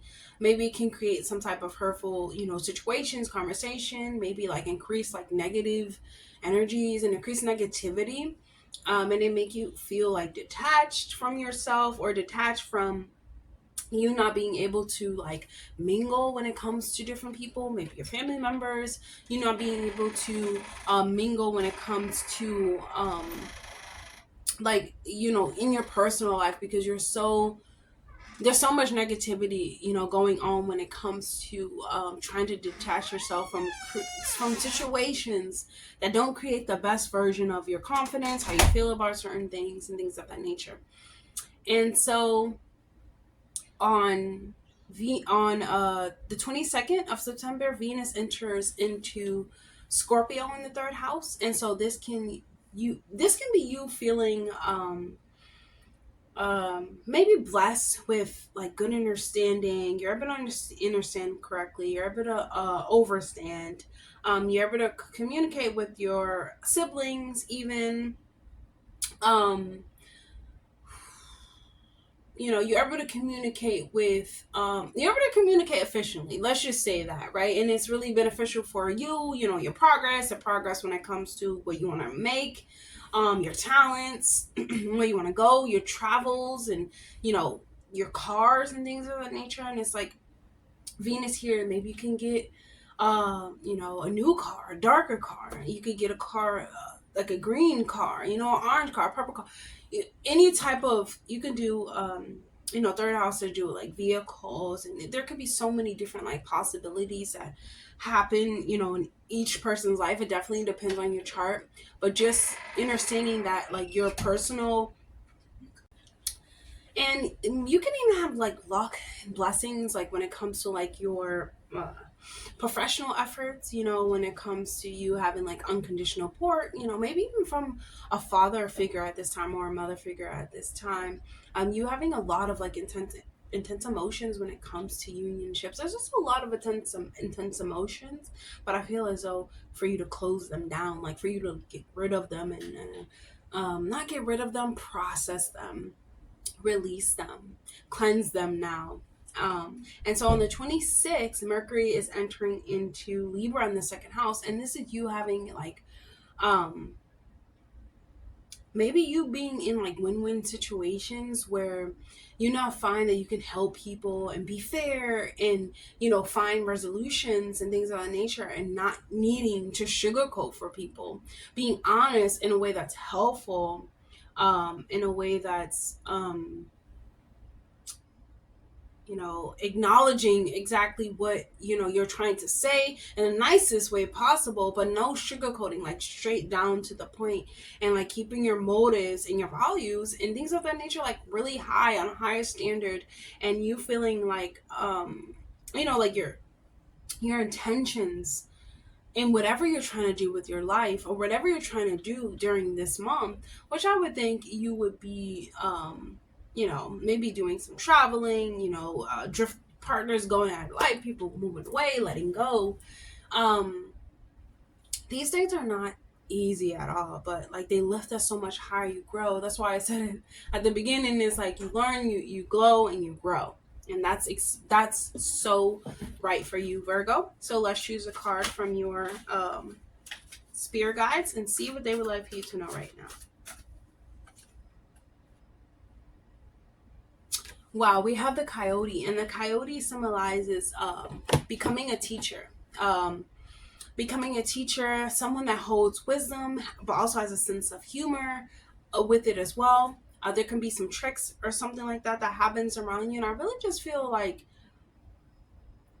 this trick it's a trick that you're putting onto your own mind, and you're telling yourself that you need these people or you need these situations or these habits, but you don't really need them. It's been time for you to have let them go, Virgo. And the only reason why you hold on to them or that you think they have some type of value is because how much energy you put in it and how much energy you put towards it. And it's like, it's funny because it's like that person thinks that they're that way because they are just that way. But it's like, I put so much time. I put so much time, I put so much energy, care, and I literally built you up. You know, I literally taught you how to organize your own BS. And that's just what it is. And that's what makes it funny. You know, later down the line. It's not funny when it's like happening right now, but it makes it funny later down the line. It makes you think about like, you know, getting this as a card, because it's like having a sense of humor even in the times where it's like, huh, did that just really happen? But just, that's the funny part, Virgo. That's how you gotta, you gotta take it that way. And that's all that I have for you, Virgo. I hope that was helpful. Definitely like, comment, subscribe, please, and I'll see you guys in the next video. Bye, Virgo.